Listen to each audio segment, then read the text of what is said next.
Whether you're ordering wings for the game, whipping up a 7-layer dip, or ordering pizza, there's something about football that makes you want to eat.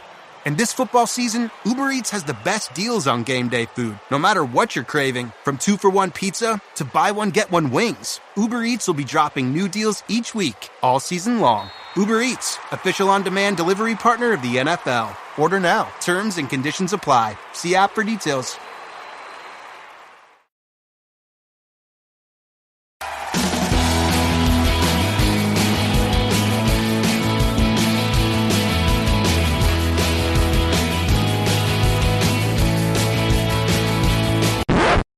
¿Hablas español? Sprichst du Deutsch? Kan du norsk? If you've heard that sound from Babbel before, I bet you do. Babbel is the science-backed language learning app that actually works. With quick 10-minute lessons handcrafted by over 200 language experts, Babbel gets you on your way to speaking a new language in just a few weeks. With over 16 million subscriptions sold and a 20-day money-back guarantee, just start speaking another language with Babbel. Right now, up to 55% off your Babbel subscription at babbel.com/Spotify podcast. Spelled BABBEL.com/Spotify podcast. Rules and restrictions may apply. Welcome back to another exciting edition of the Pointless Exercise Podcast. It's time to remember this crap with Mike Donahue. And Mike is not here right now because he's in the bathroom. Hopefully making a number one. Otherwise, it's going to be a while if he's... Do you remember I'm going to talk to you guys like you're here. Do you remember in the movie High Anxiety with Mel Brooks, where he's at this very important... Mike, I'm telling a story to the good people of the internet. I like stories. All right, so do you remember the movie High Anxiety with Mel Brooks? It's the one that's a spoof of all the Hitchcock stuff. I'm ashamed to admit that I haven't actually watched it. I am aware of it. I'm a big Mel Brooks fan, obviously, but no. All right, so go on. He's a psychologist, and he's giving a speech at this very important conference, and he's talking about.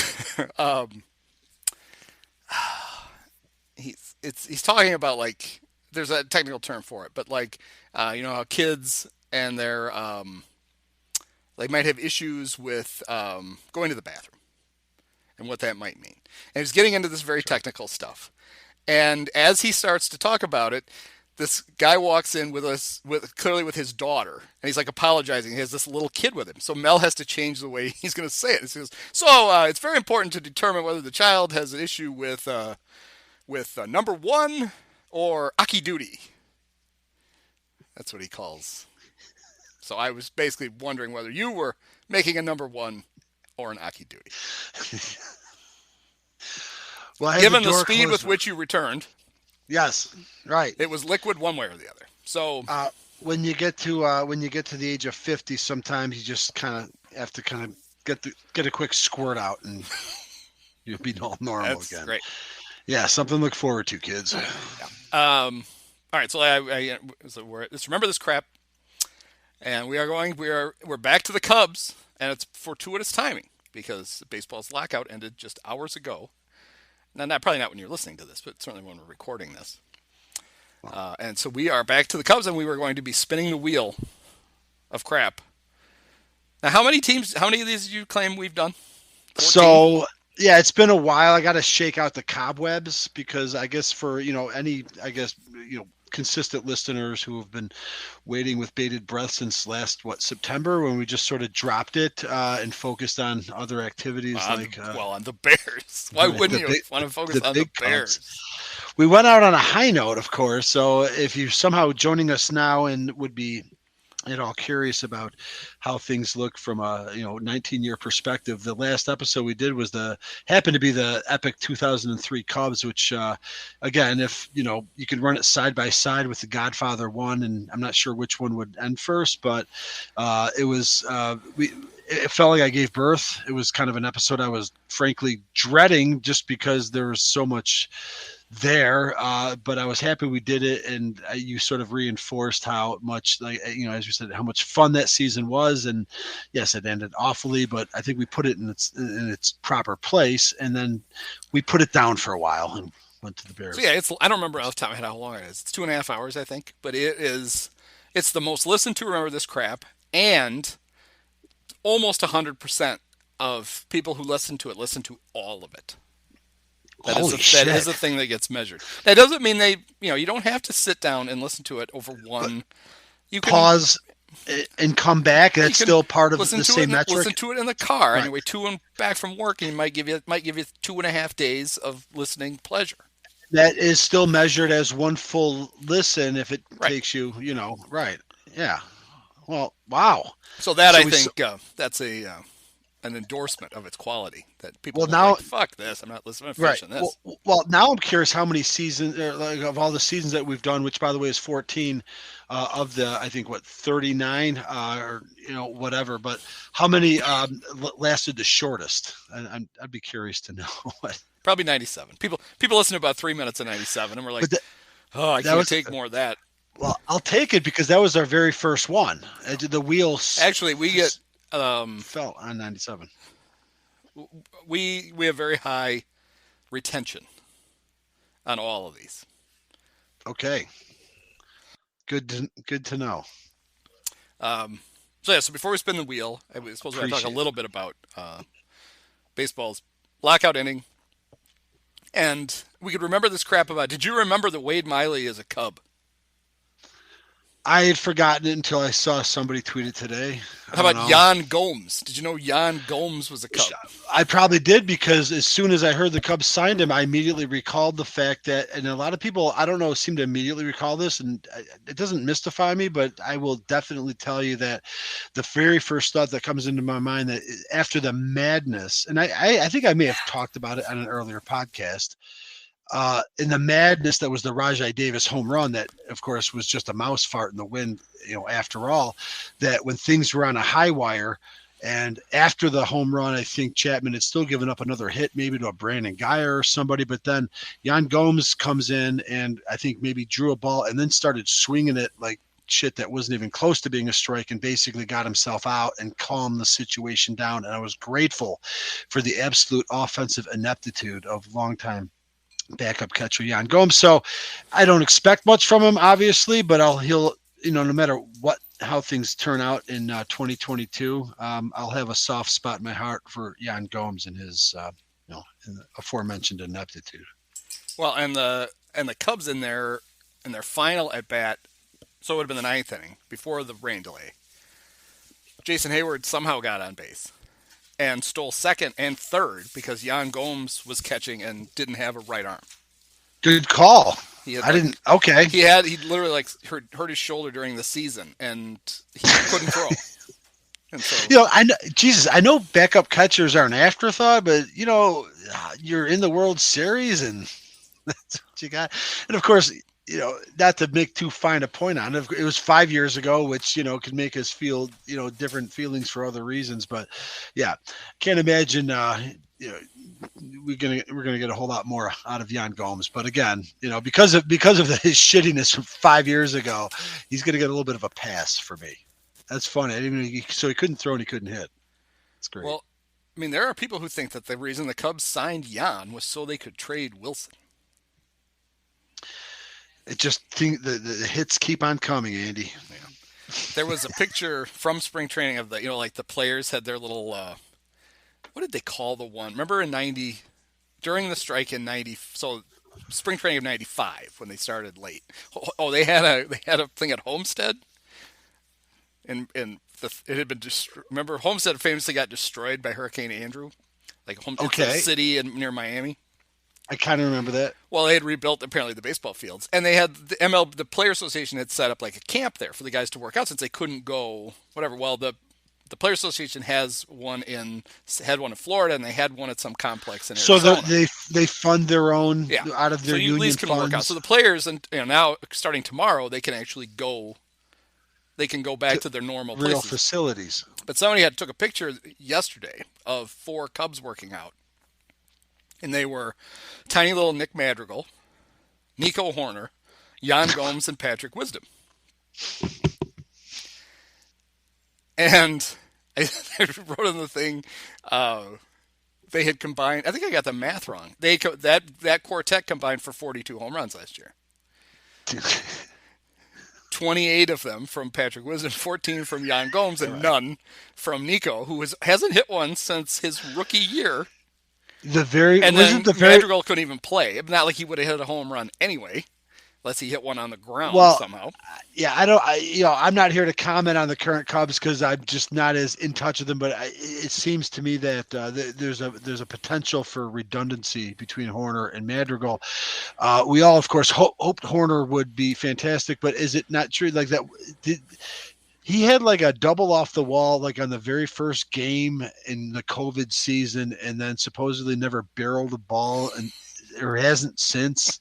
I mean, I didn't understand the Cubs had the biggest, the most valuable trade chip at the deadline last year, and regardless of how he pitched for the White Sox, Craig Kimbrel was the biggest thing you could get because he was pitching well. He was a closer. Those guys have a tremendous influence in the postseason.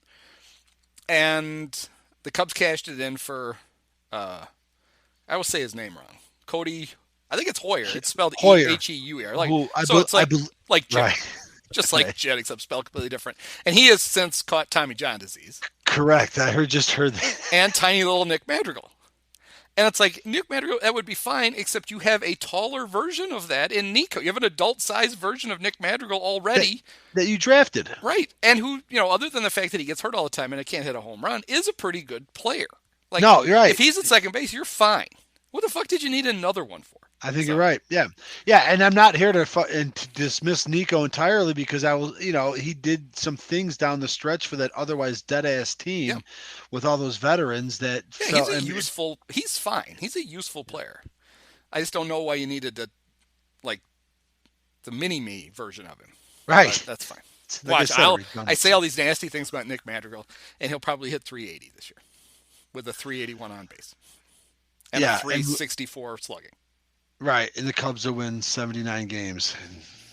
Well, not once I'm sure. I don't want to date this podcast. People will be like, "I can't believe you guys are criticizing," because hours after the podcast, the Cubs signed Freddie Freeman and Carlos Correa and made you both look stupid. I'm sure that's going to happen because now the Ricketts, the garbage family, can't spend their money on Chelsea because that whole sale is being held up. They were going to give $4 billion to buy just from a disgraced Russian oligarch. And with the CBTs going up, they're still like $120 million under the lowest threshold. They're probably just going to be splashing cash all over. Oh, for sure, man. Yeah. Yeah, in our faces for even daring to be somewhat cynical or negative. But we've got a lot of experience, I think, that somehow has shaped our ideology. So fuck off if you don't like it. All right, let's give the people what they paid for. Let's bring up the wheel of crap, see where we end up. Let's do it. So now for people who don't know how this works, we have a wheel. It's an actual. I mean, it's on the internet, but it's a wheel, and it had originally every season from 1980 or 81. 80? 80. Did we do 80? No, we might do it tonight. So get your Herman Franks on if we do. See it on the wheel. Do you see it on the wheel? No, we might have to call IT. I thought we went 81. So. Maybe I did it wrong. I thought we did. Dude, the only season that I can tell you this, and I'm looking at my own handcrafted Excel doc here. I've got the actual only year in the 1980s was 1989. So there should be every year from 1980 to 1988. I think I went to my first game. I got my first game in 80. I can tell the Hans Easley story. And if not tonight, then from 1980 to 2000. We quit at 2011. Never going to top Mike Quade. Why would you even try? Yeah. It's 39 years. Well, it just seems stupid to get much closer than that because then it'd be like, hey, do you remember stuff that everybody remembers? That's not fun. So Right. Yeah. If you're here for World Series remembrance, you'll have to wait. We got to let that age. All right. So now I will admit I do a crap job of taking the years off. So if we spin this and we land at a year we've already done. I'm on it. We have to respin. We've done it before. We also try not to do adjacent years. So technically we shouldn't be doing 01 and 02, but we've already done 01. Oh no. Oh no. Man. Oh Jesus. All right, everybody, shave your eyebrows and your hair off. We're going back to Mike Quade and the 2011 Chicago Cubs. So, Mike, what do you remember? Your 5 quick things about the 2011 Chicago Cubs. I'm not even going to be able to do this. This is the very last season that we're talking about, which I've already admitted before. It gets really gray after 2008. So I'm just going to make some guesses. Maybe we could turn it around a little bit and do a true or false. But I'm going to say in 2011, it was Derek Lee's final season as a Cub. I could be wrong. 2011 was Ryan Dempster's last full season as a Cub. You already mentioned Mike Quade, so I'm just going to say that was his one full season. I feel pretty confident about saying it. Okay, 2011 was so far you're season. 2-1 so far. 2 right, 1 wrong. Wow. Okay. And then also in 2011, I'm just going to throw this out there. I have no idea if this is true. Did Darwin Barney win a Gold Glove? Probably not. And I'm failing here, but if I can come through, the last fact about 2011, I will say I'm pretty sure it was Ramirez's. I'm just going to say Ramirez, thankfully, was still a Cub in 2011. I think that's true. Thank you. Oh, for the entire season. I passed the test. Right. And I think into the next year, I think Lee may have gotten Lee got traded mid-season. We can hash it out. But so Derek clearly got traded in 2010. He got traded to the Braves, right? I think 2011 he was Derek Lee, and Derek, I believe in 2011 I was wrong about that. I believe he was playing for the Pirates. And then he retired right after that season, did he not? I think he did. He played for the Pirates and went, fuck this, I'm done. It's happened to a lot of guys. You would have thought he was a Detroit Lion. Yeah, so the 2 you got wrong. It was not Derek Lee's final season with the Cubs. And Darwin Barney won the Gold Glove in 2012. Just off by your eye. He finished 7th in the National League Rookie of the Year voting in 2011. That was the year there were only 7 rookies in the National League. It's a weird statistical anomaly. Right. Everybody's like, we're not calling anybody up this year. And the Cubs are like, I mean, I've got this little guy. We need him. All right, fine. So Darwin Barney won a Gold Glove in his second Major League season then. All right. Consider me informed. Was that the year that it had to be the Gold Glove year, right? When he was, he should have broken Sandberg's errorless streak. I thought he did break it. Or he did break it, but the streak ended when Anthony Rizzo just didn't dig out a ball that he always digs out of the dirt. And I'm kind of cool with that. I don't hate Darwin Barney, the old Oregon State Beaver, but how could you hate cute little Darwin Barney? But yeah, like so, he wasn't a terrible player. He just wasn't a really good player. Well, he did win a Gold Glove, and so if he's got a mantle somewhere, there's a big ass, bronze. Excuse me, Rawlings sitting there. So, yeah, I'm looking forward to actually being educated tonight because this is definitely Achilles heel territory for me personally. Well, do you remember who played first base for the Cubs in 2011? He replaced. What's his name? Carlos Pena. Carlos, right? the handsome Carlos Pena, who played, who was a big part of when Pusateri and I did the Moneyball movie deep dive. I remember that. He's portrayed. Art Howe and Billy Bean have a lot of arguments about Carlos Pena. He is portrayed. Art wants to play him, and Billy does not. And that's when they go with Scott Hatteberg, then, right? Which is kind of ironic. I mean, Hatteberg was a more productive hitter than Pena. But later in his career, Pena would basically be one of those sabermetric guys who his overall stats, like he always had a terrible batting average, but he normally had a pretty decent on base and slugging. Yeah. So he ended up being one of those like undervalued guys that Billy was looking for, and he traded him away because he didn't want Art Howe to play him when he was a rookie. As checked out as I was in 2011, and I make no bones about it, I do seem to recall that Carlos Pena, I would have thought he actually had a statistically good season for the Cubs in 2011. That wasn't bad. Wrong? He had 28 homers, 80 RBIs in 153 games. He had 225, 357, 462. Struck out 161 times and walked 101. So that's pretty good. I almost feel bad in the sense that do you recall? Does anybody recall how good of a defensive first baseman he was? I only bring this up because he was an excellent. Yeah, right. Because so I kind of feel remiss here, and and I'll rectify. I'll do my penance. It's Lent, all right. I'll make good here, but you and I, of course, have talked ad nauseum about how for all of the generational suffering that the Cubs have had in center field, that we've been treated to some very exceptional play at first base, beginning with Bill Buckner and Leon Durham and Mark Grace and Matt Stairs. Derek Lee and the 2001 Matt Stairs. Matt Stairs. The Nick Madrigal size first baseman. And I think and of course, the aforementioned Tony Rizzo, but I think it would be unfair to not. And now Frank Schwindel. Tonight, right? And no, Frank Schwindel and his frying pan, the excellence of first base, in the frying pan. Because I'm very strong defensive aspect to what I'm referring to here. So Frank Schwindel in the frying his hand to catch the dig out balls, and Fred goddamn McGriff can go sit this out. All right, I'm going to defend Frank Schwindel because Carlos Pena belongs. I know this is true. I have a source with the Cubs. They confirmed this. If you remember about the time the Cubs, and we did a podcast on this, right? Didn't we run down all the Cubs Hall of Famers? We indeed we did. Every last one. Okay, so that they unveiled that not long after the trade deadline.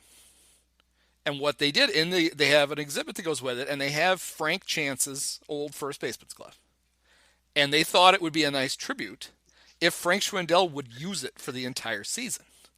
And it doesn't have a hinge in it. It's basically like trying to catch a ball with like a padfolio. That's the only reason that he's such a terrible first baseman. This year, give him a glove that actually bends. He'll be great. I like it, right? And props to Frank for trying to respect tradition. Well, he's the first Cub first baseman named Frank since Frank Chance. He felt like it was his duty.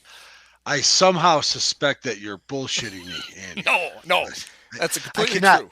I'm going to have Crane on the podcast next week. I'm frantically in my mind trying to file through any first baseman. Named Frank. Did they have the other Frank Thomas ever? We had a Francona, I believe, that played first base briefly for the Cubs, but that would be a surname. That would be not future a first Hall of name. Fame manager. Yes, Terry Francona.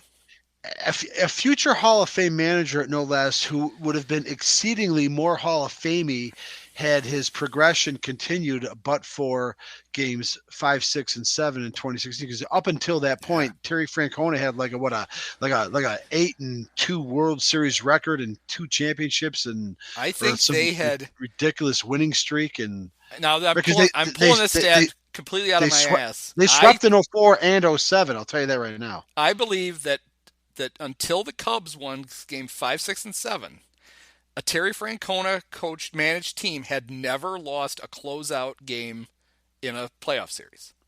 They had never been on the verge of eliminating a team and not done it. The only times they'd lost in the playoffs are when the other team got ahead of them, and they never had a game to win. And you're talking strictly in the World Series, right? Well, I know it's true in the World Series. Because I think it was any playoff series ever. Well, that if Terry's team got to where they needed to win that game to win the series, they won it. But even if it was just the World Series, it's a pretty cool fact because who wins more than one World Series? He won 2 with sweeps, so they obviously closed them out right away. And then, so that would mean that until Chris Bryant in Wrigley Field that Sunday night turned it around, he had never lost that game. So didn't mean to stare it there, but that's what happens. And his last name is Francona. It's not his first name. His name's not Frank.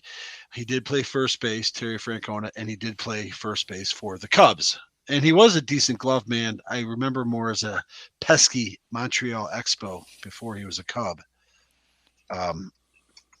Nevertheless.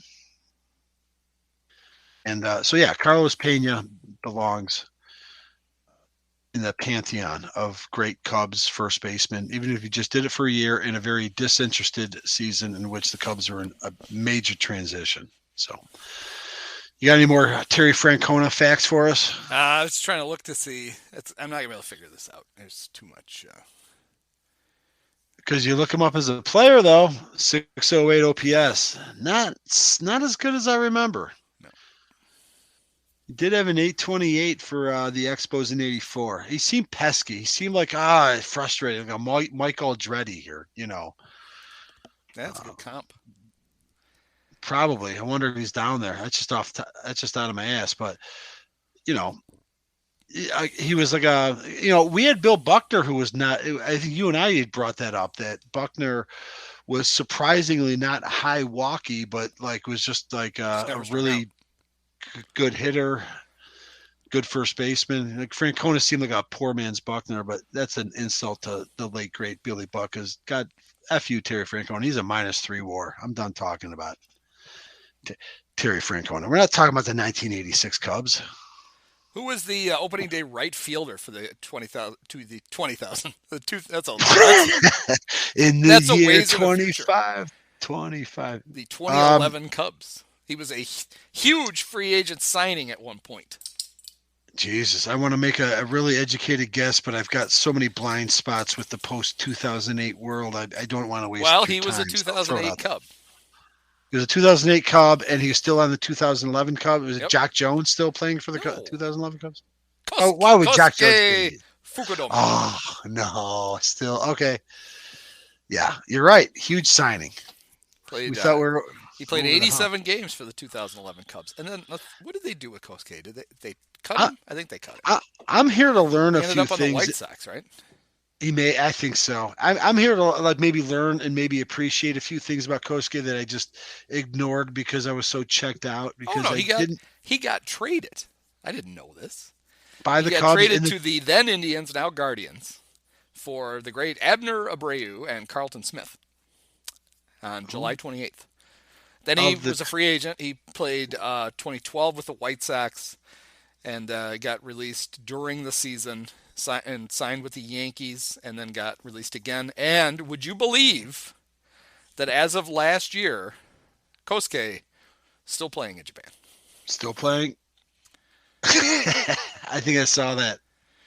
So how old is he? He is 44 years old. He will be 45 next month. And he's still playing in the Japanese League.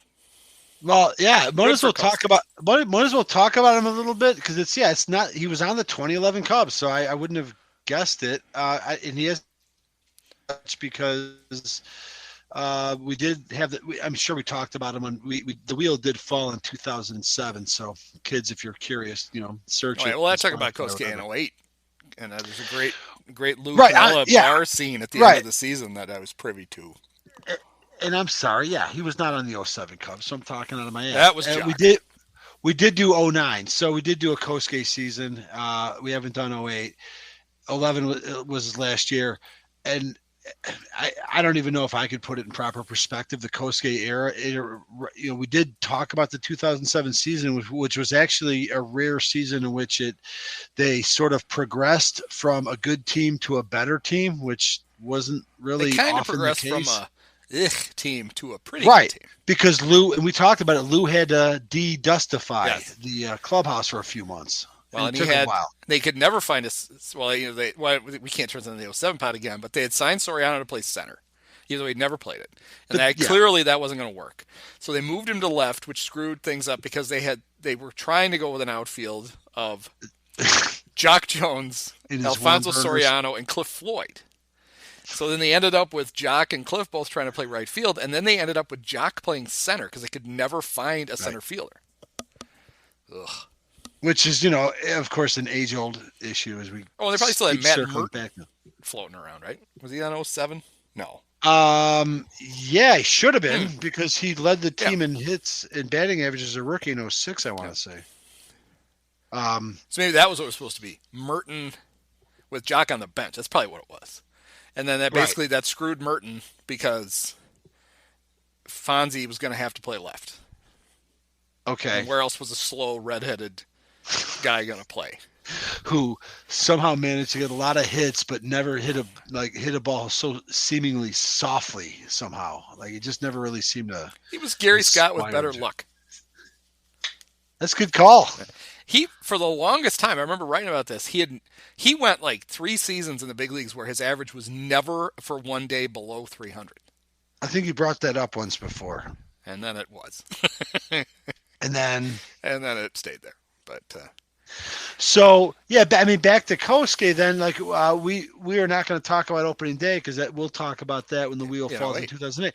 This is on the other end, so that but we can kind of still put it in perspective. He did make a splash, obviously, and it was at a time when the Cubs were good and ramping up, and it was like, holy shit, like, you know. We went. It was the sort of, in retrospect, it was a slap together fantasy team that was just ill conceived, like you've already alluded to about the whole positional, configuration in the outfield, just trying to make it work. And we have, in fact, I know that we have on previous podcasts talked about how John McDonough just came on in and made that signing and just forced Jim Henry to make it work and configure it. The '08 Cubs, and there's the remnants of them still around in 11. Totally is, yeah. Sam Zell basically said, the team's for sale, make it a winner, it'll sell for more, and he let McDonough and Henry have money. And that's when they got Soriano and Ted Lilly and Jason Marquis. They basically, and Darrell Ward, the great Darrell Ward. They filled all their holes with free agents. And then, they made the playoffs in 07. They were legitimately good in 08, but gagged away the playoffs thanks to our favorite Canadian. Correct. And then that was over. Like in 09, we'd done 09, right? We did the Kevin Gregg. Well, in 09 in Florida. In 09, right? We did 09, and that was the last official Tribune-owned season. Right. The sale went through in September of 09. The Garbage family took over. Right. We're actually covering a Ricketts season, so it's completely within the boundaries to rip on them tonight. FYI. And then in their second season. And then in 10, Lou basically said, you know what? I think I have to go down and take care of my mom. And he just bolted. And that's relevant to this because the Cubs handed the team over to everyone's favorite alopecia victim, the hairless Mike Quade. And the Cubs played well for Quade. It didn't mean anything. The season was over. Wait, in 2010 or 2011? In 2010. After Lou took off to take care of his mom, which was a euphemism for floating a pool with a drink on my Well, he was keeping an eye on mom, but easy to do from the pool, like, underneath her apartment. Yeah, that's cool. We're not. So Quade took over with 37 games to go, and the Cubs went 24-13. Wow. And guys like we referred to him, we didn't call him by name, but Ryan Dempster basically went to Jim Hendry and said, that's our guy. You should hire him. And I think because the Ricketts were basically at a point where they weren't sure what they wanted to do long-term with the team, but they pretty much knew that Jim Hendry wasn't what they wanted to do long-term with the team, were fine with the idea of him hiring the interim because chances are they're going to kick both of them out at the end of the next season anyway, which isn't even what they did because Hendry doesn't make it through the whole 2011 season. Is that right? They fire him before the draft and ask him to stay on for the draft. And so he does. He runs the draft and he has his one really good draft with the Cubs, which includes just like Jim Finks. Exactly. It's the same parallel, Jim Finks. Wow. But that's Javi Baez, the Javi right? Baez. Yeah, that's the Javi Baez draft. Absolutely. That's wow. Well, who else then, though? I mean, is it his best draft because of Baez, or were there a couple other nuggets? Let's see. Certainly, our friend Arismendi Alcantara was. All right, so they get their first round pick was Javi Baez. Their second round pick was Dan Vogelbach, who they then turned into the guy who got the save in Game 7 of the World Series. Alongside Orville Overall and Joe Borowski and Cubs lore. So that works. Then they got Zeke DeVos, Tony Zitch. Maybe it's only going to turn out that it's going to be good because of Javi. Taylor Scott, Neftali Rosario. How about this? 7th round pick, Wayne Gretzky's son, Trevor. Boom. Let's see. Did they get anybody good? Sean Dunston Jr. in the 11th round. Still didn't make it. Oh, God. We liked him. Fell's favorite Cub, Dylan Maples. in the 14th Oh. round. I mean, he made it. He made it to the show, and he actually showed shit, but all he did was just, Yeah, this draft is very much just hobby. But you know what? The sad thing is, Andy, you're probably not wrong. That might be one of Jim Hendry's best drafts. I mean, it's not quite Jimbo Covert and Willie Galt and. Well, let's see. Let's see what his other first-round picks were. Richard Dent. So Hendry took over when they fired Ed Lynch in 2002. In the middle. 2002. Another time, no, 2000. Another season in which they fired a general manager in the middle of a season. Oh, that's right, 2000. Ed Lynch was fired, and then there was a 1.5-year Andy McPhail technically in charge until the whole Grudzalonic Hundley trade, which was really Henry, and then they're like, all right, we're not gonna pretend that it's not Henry anymore. So somewhere around there. So Hobby's gonna end up being the second best first round pick that Henry ever made. So since 2003. Or 4, you're talking. For Henry. What year did you say he took over? Officially 03. Oh, okay. So he's the best. You're going to go with Bobby Brownlee? Is that what you're going to go with? I was going to go with Bobby Brownlee. Well, there is another guy you could go with, but he didn't. Pryor. Didn't do his... So Pryor was technically an Andy McPhail because that was after McPhail. Okay, well, you're confusing me. What year did Jim Hendry take over as GM? Well, that's the thing. It's like it almost just all fucking hard. It all circles back to how this fucking whole franchise has been for the most part for 40 years.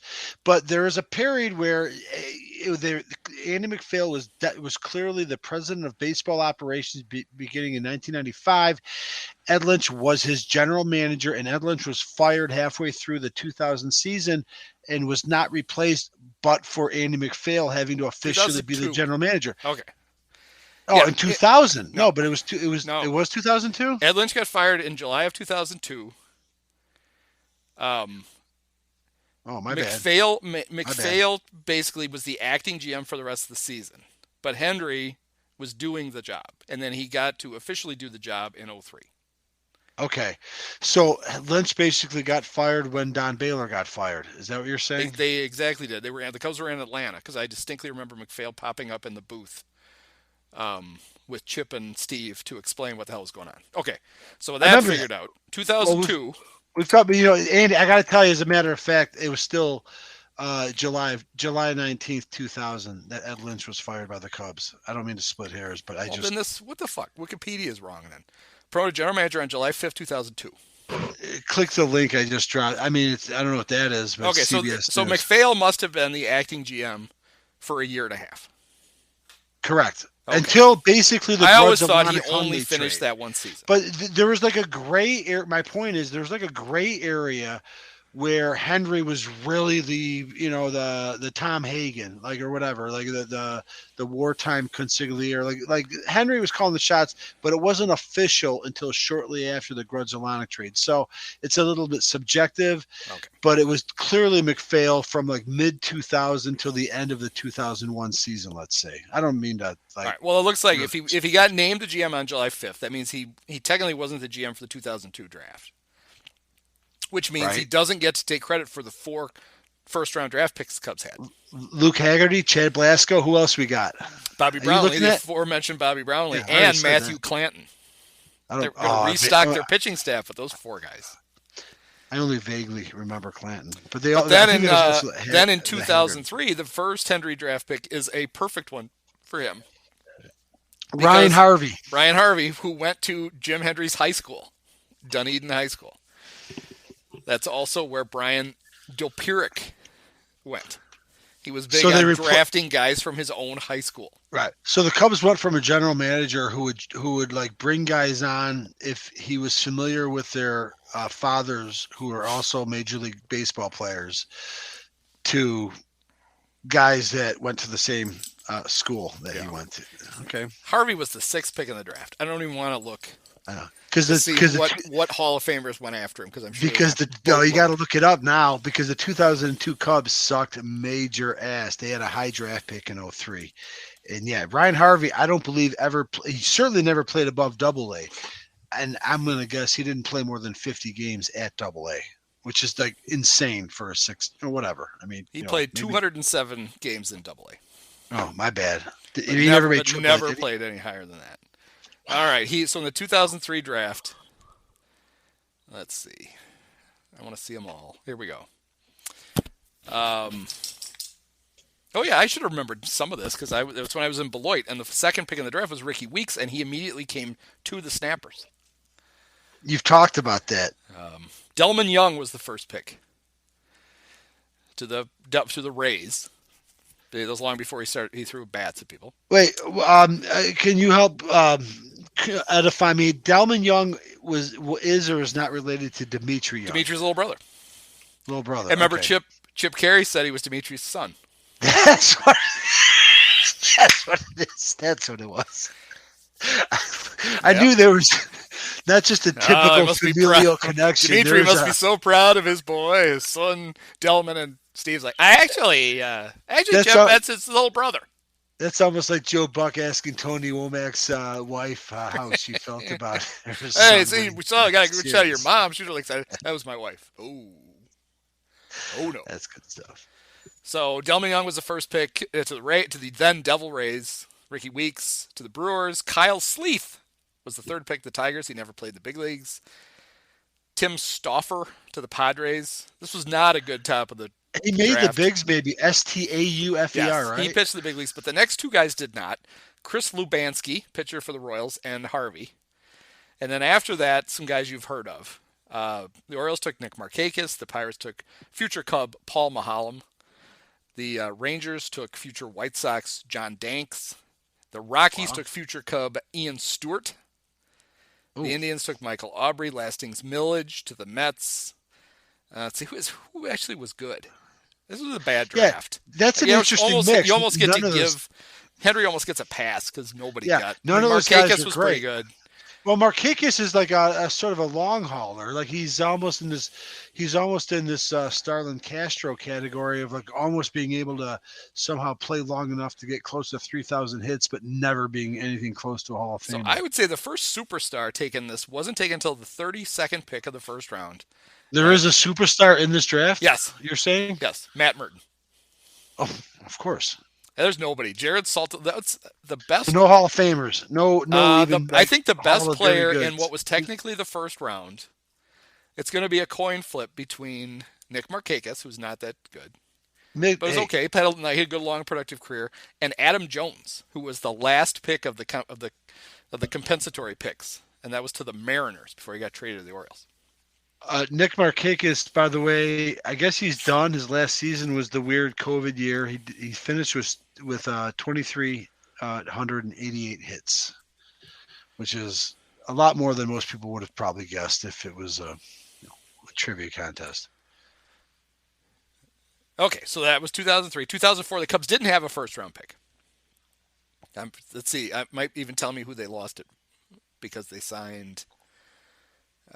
Greg Maddux? An aging... No, I doubt Maddux had...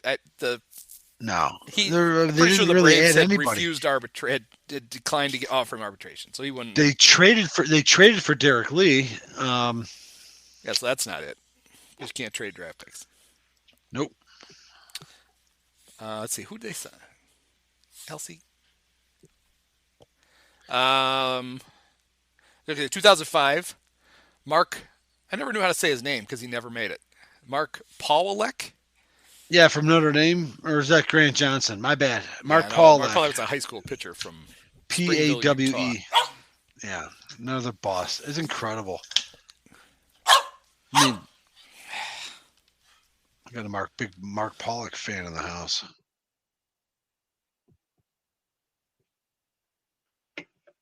I still can't believe.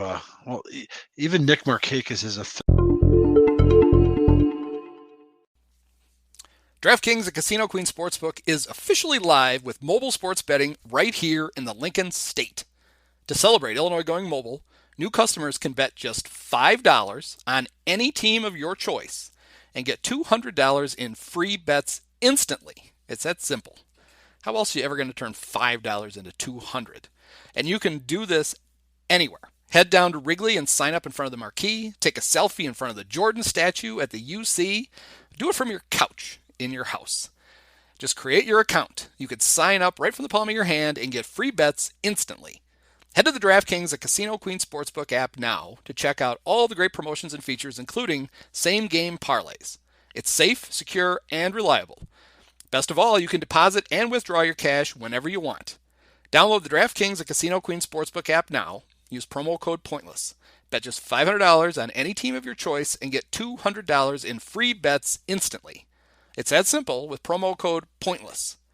This week at DraftKings at Casino Queen Sportsbook. So remember that promo code POINTLESS. 21 and older, Illinois only. Eligibility restrictions apply. See DraftKings.com/sportsbook for details. Gambling problem? Call 1-800-GAMBLER. 1-800-426-2537.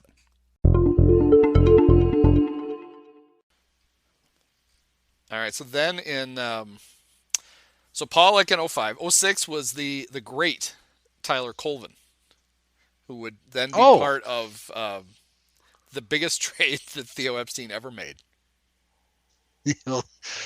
Wait, is that Ian Stewart? Yeah. Yes. Of course, part of the rebuild. Yes. You gotta bear with us, folks. It's not always going to be pretty. So Tyler Colvin, who went to Clemson, he was 06.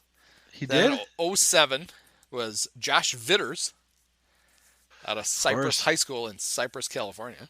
Can I stop for just 1 second to ask? I know it did not happen during the 2011 season. In fact, I'm pretty confident it happened during the 2007 season, in which it's perfectly acceptable to bring this up because we've already done the 2007 season, and I don't think we mentioned this.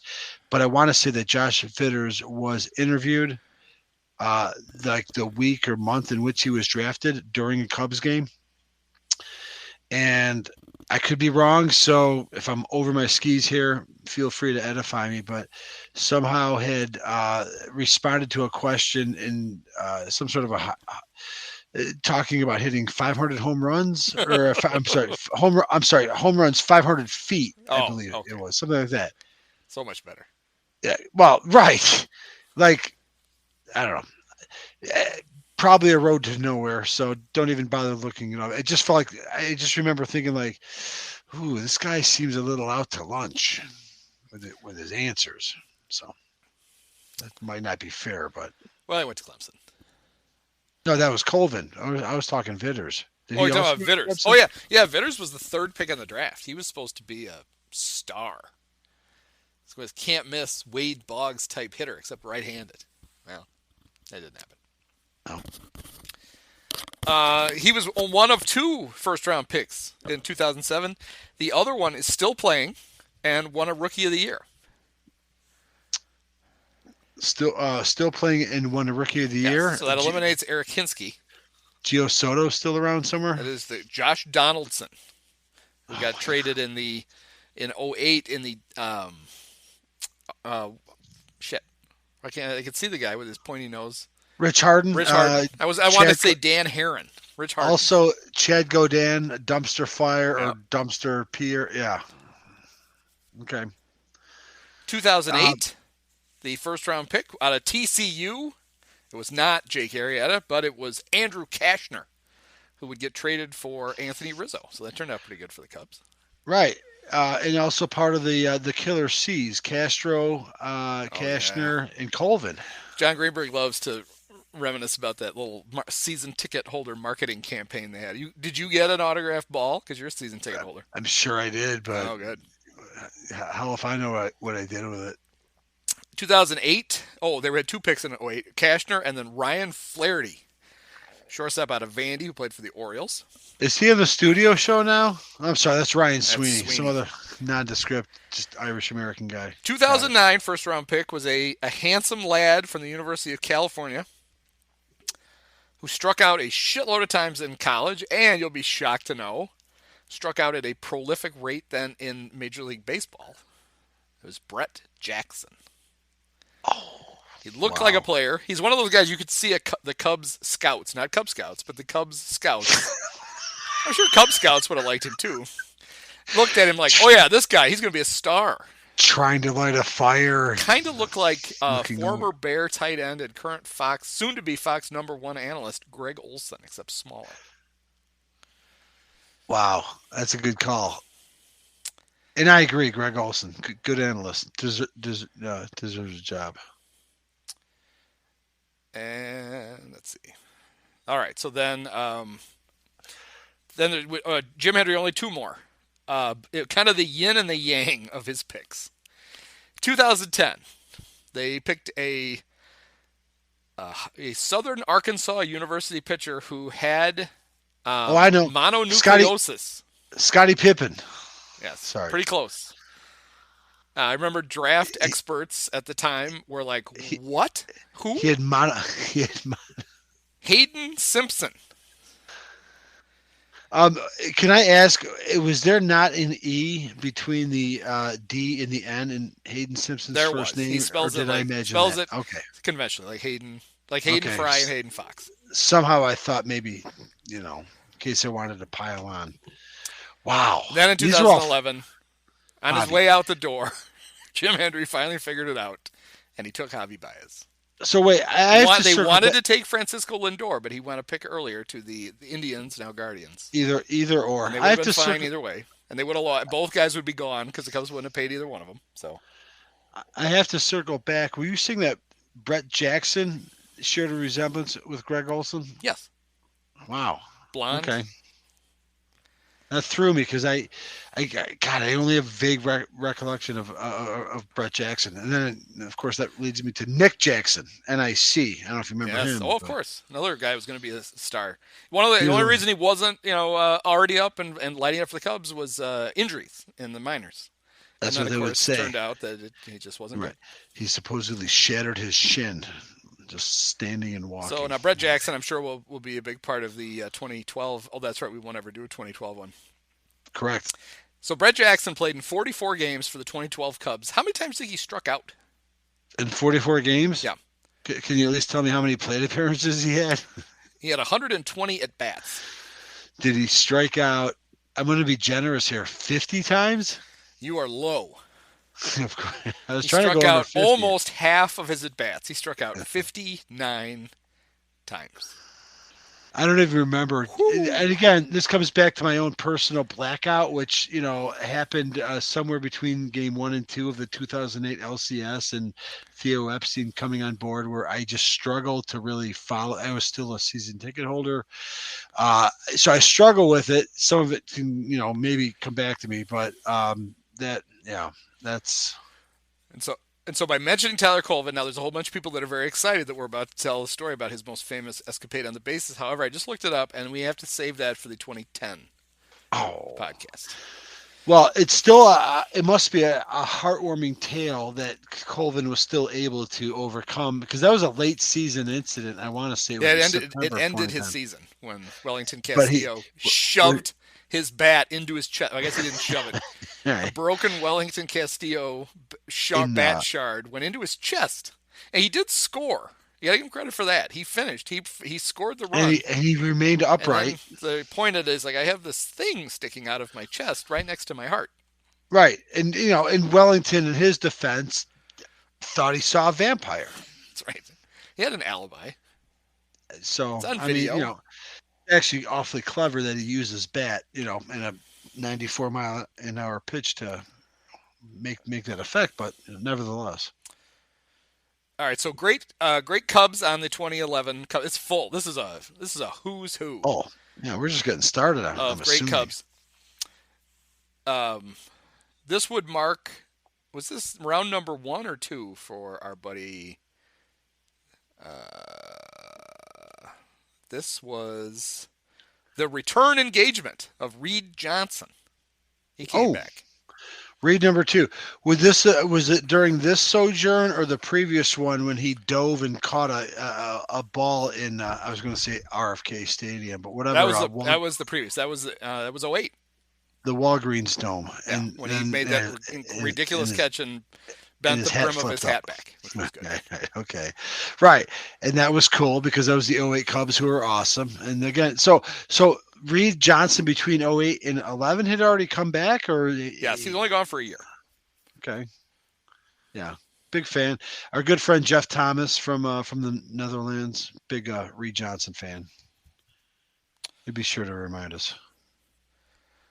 This would also one of my favorite things that I ever did was I convinced friend of the podcast and longtime Daily Herald Cubs beat writer Bruce Miles that Blake DeWitt was the son of Three's Company's Joyce DeWitt, to the point where he had it written into a story and then had to look it up and delete it. That would have been that it somehow made it into the paper. Headline: Come and knock on my door. We have a guy on here who is probably most famous for, according to our friend hired Jim Messian, Mike Brott, went on the disabled list because he burned his butt lighting a fart in the clubhouse. Do you remember who that was? That would be, I believe, Jeff Baker, Loud Out Maker. Yes. Jeff Baker. Kudos to Andrew Peck for coming up with that nickname once.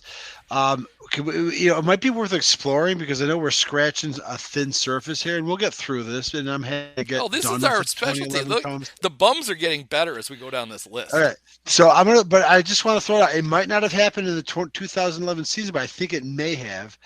But is it possible that Jeff Baker, Loud Out Maker, once hit a late in the season against a contending Giants team? I'm scrolling through myself. Hit a lead-changing go-ahead home run on the road in San Francisco against the very beardy Brian Wilson.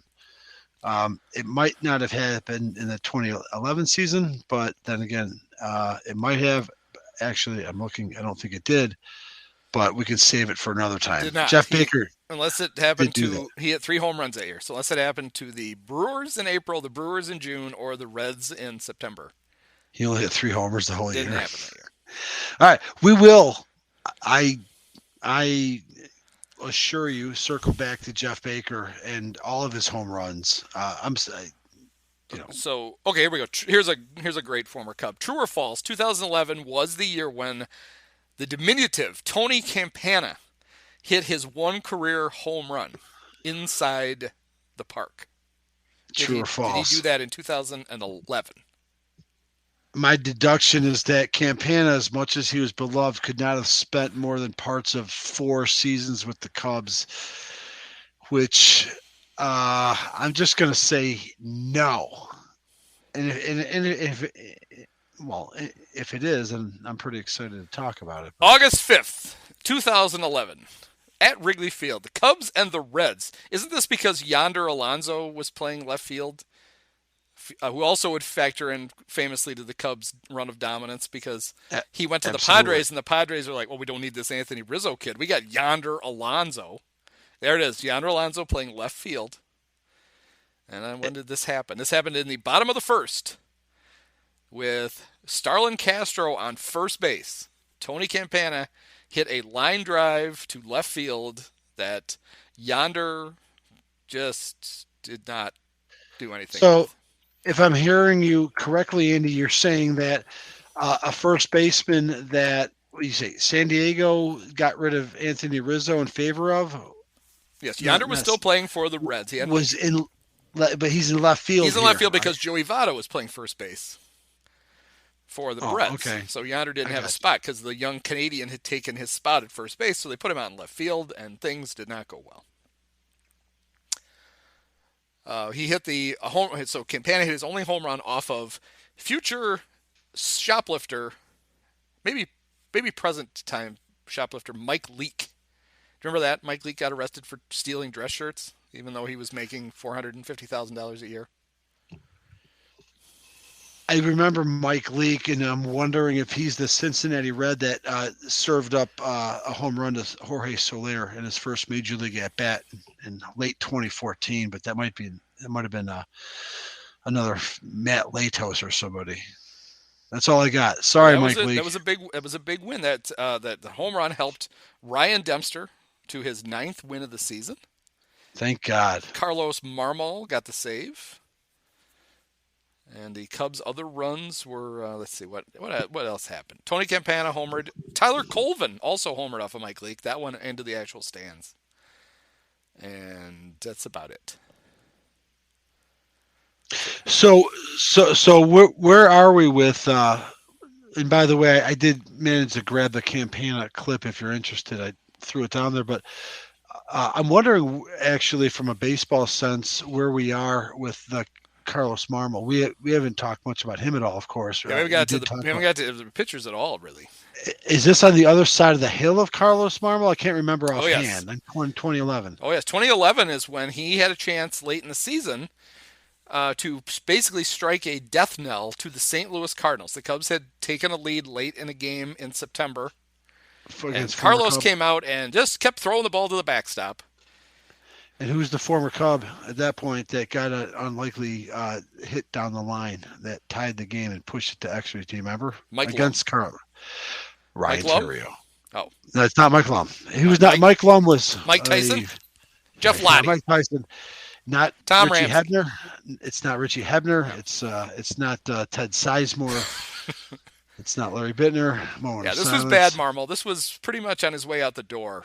Marmol. He must have pitched for him, though. Did he pitch for him in 12? Was it they traded him, right? They got something for him? He got traded to the Dodgers in 13. Wow, I mean, good for him to keep earning a contract. It felt like at some point he went from like they got Matt Guerrier. How do you pronounce that? Yeah, Guerrier from the Dodgers, right? Matt Guerrier. He actually pitched for the Cubs a little bit. Maybe saved a game or two. This 2011 Cubs. This is my club. Wait till you see the pitchers. But let's see. We've got a few more hitters. The catcher who had the catcher with the greatest name in Cub history. Not Steve Christmas. This was his third. This was his fourth season. No, this was his fifth season with the Cubs. But this was the. He played in 46 games. He'd played in more games the years prior. Backup catcher. I already said Steve Christmas. What could be a better name than that for a catcher? Coy Dolan. Oh yeah, of course, right. Jesus, that's right. We've talked about good old Frankenfingers. Guy who cut 3 fingers off his right hand with a table saw at his house. His wife sprang to action, took his fingers, put them in a plastic bag, put ice in the bag, drove him to the hospital. Doctor said, yes, we can reattach the fingers. She had a baseball with her. The doctor literally put the baseball in his hand while he attached the fingers so that to make sure Coy would be able to grip a baseball. I'm picturing the doctor like pulling the finger forward and like slinging it so the finger like sort of falls over the baseball. Like, okay, we can do this. Frankenfinger. Good old Coy. It was come up multiple days. A cult hero of sorts, I think, for good old number 55. A lot of people.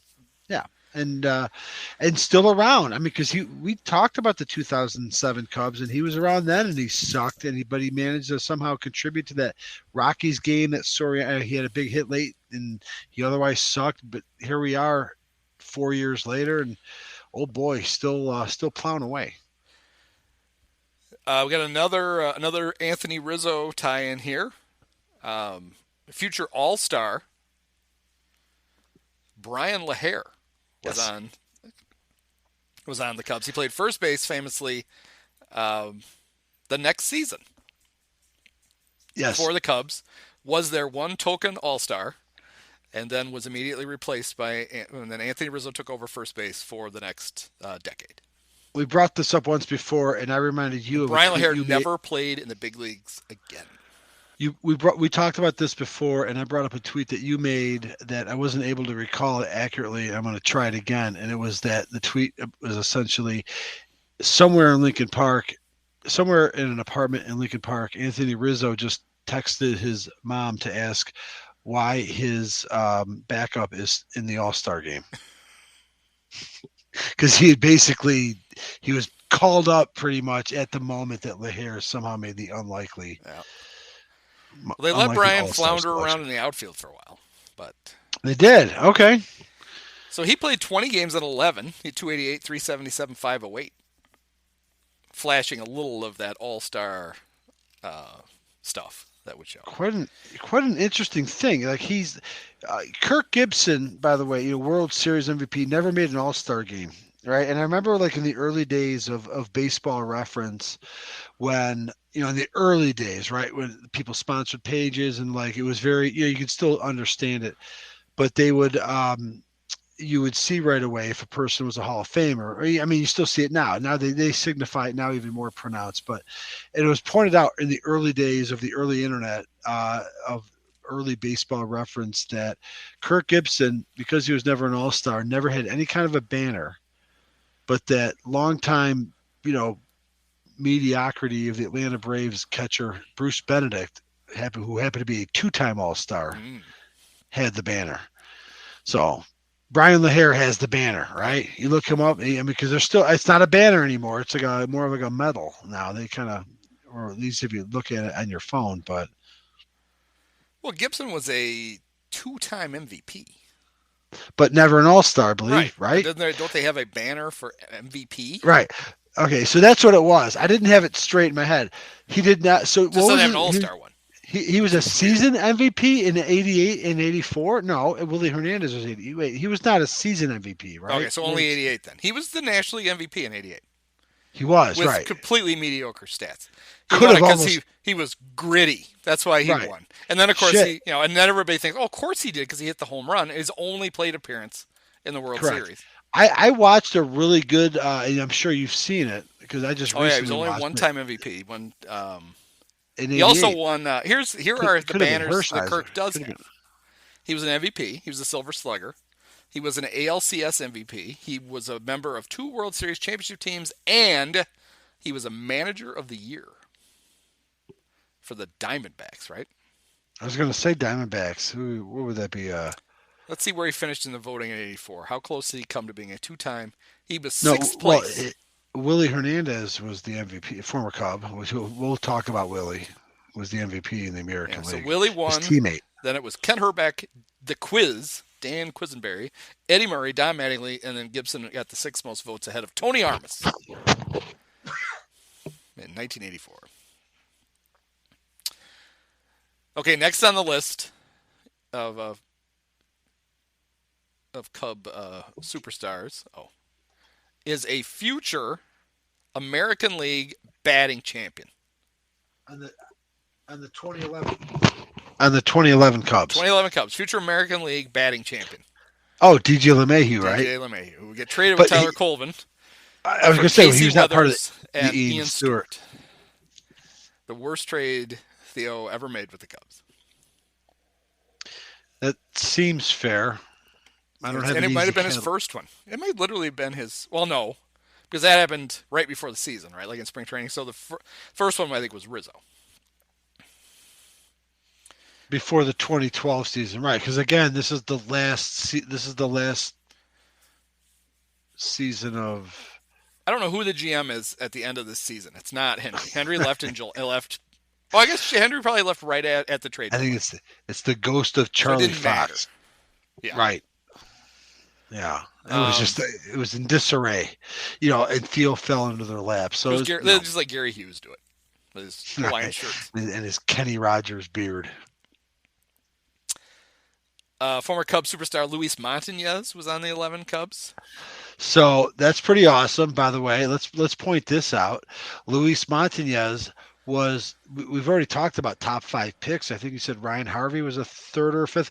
Pretty sure Luis Montañez, because the 1999 Cubs, whom we've discussed, who crashed and burned after a 2-month spurt. We got to do the who got picked after Luis Montañez. Would have had a horrible, season.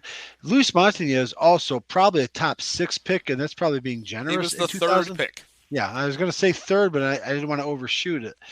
And we're talking about the 2011 Cubs, and Luis Montañez is playing for the 2011 Cubs, but this is after this like ridiculously absurd circuitous route. 11 years in the minors with like several organizations. He left. The Cubs gave up on him friggin' 8 years before this moment. And then there he is. Hey, kids, remember you were like in college and you didn't have a beer belly yet, and Luis Montañez got drafted, and now you've got like 2 kids and first grade, and he's back, and he's playing left field for the 2011 He would Cubs. not have been alone in the he would have, if he had never made the big leagues, and he played for the Cubs and the Orioles. Right. Of the top 10 picks, 1, 2, 3, 4, 5, there would have been 6 who never played in the big leags. In That's the a 2000 lot. draft? Yes. Wow. Who were the 4 that made it? Shit. So the first player was a good player, Adrian Gonzalez. Oh, yeah. But then Adam Johnson for the Twins. Nope. Then Luis. Then Mike Stodolka for the Royals. Never played in the big leagues. Justin Wayne. Rocco Baldelli, who was a good player, but had some weird mitochondrial disease that always kept him from being able to play very much. Yeah, but somehow it allows him to hang around and manage, but whatever. Well, you don't have to do a lot of running around when you're the manager. The Rockies took Matt Harrington, who I believe didn't sign. Yeah, but he was. I do remember Matt Harrington as a hot prospect or something. Or he's like, "Fuck it, I'm not pitching for the Rockies." Matt Wheatland signed with the Tigers, did not make it to the big leagues. Mark Phillips, the Padres, didn't make it to the big leagues, and Joe Torres of the Angels didn't make it to the big leagues. The White Sox took Joe Borchard with a 12th pick out of Stanford. Gave him by far the biggest signing bonus, $5.3 million. Nobody else, even Adrian Gonzalez only got 3. They had to buy Joe out of a scholarship. You know why, Stanford, right? Correct. It was to play football, right? Yeah, because he was a 4-year player out of Stanford. So what was he going to go to the NFL? Well, I don't know. He was not. He couldn't go back. He was a 4-year player. But from that Stanford. was his leverage. Was Joe Borchard even drafted? He must have been drafted. Somebody must have at least taken a flyer on him, even if he wasn't serious. I don't know how good of a quarterback he was. I mean, so wait, we're talking. But this is the 2000 draft, by the way. I know we're 2000 talking about the 2011 season, but because of Luis Montañez circling all the way back, we got to. I am curious. I don't know that I can ever recall that Joe Borchard was ever a legitimate NFL prospect. I don't know. He was never really a legitimate Major League Baseball player either. Well, didn't stop Ron Schuler from stepping in and, Okay, so looking at the whole list, there were 2 very good players taken in the first round. Adrian Gonzalez and a second baseman out of UCLA who went to the Phillies with the 15th pick. He would play a very long time for them. No, second baseman, not shortstop. He was the second baseman who's next to Jimmy Rollins on those World Series teams. Somehow his hair was always wet. That always bothered me. Finished up. He made the. No. How about this? He made the final out in Jake Arrieta's first no-hitter. Oh, Chase Utley. Jesus. Chase Utley. Yeah, what a blind spot. Wow. All right. Not a Hall of Famer for sure. I'm assuming. I hope not. Didn't strike me as one. You never know, though, with Harold Baines. Chase is probably borderline. Let's see. The whole thing with the Harold Baines is like it's problematic. So. I don't know. He shouldn't be. Only had 1,800 hits. He's got a 64.5 WAR though, and again, for all you, for everyone out there that is curious about where that might rank, 64.5 WAR for our guy Chase Utley. Harold Baines is a point of reference. Pull it up. Sorry. So let's see. For position players, the only other ones of note would be the aforementioned Wellington Castillo.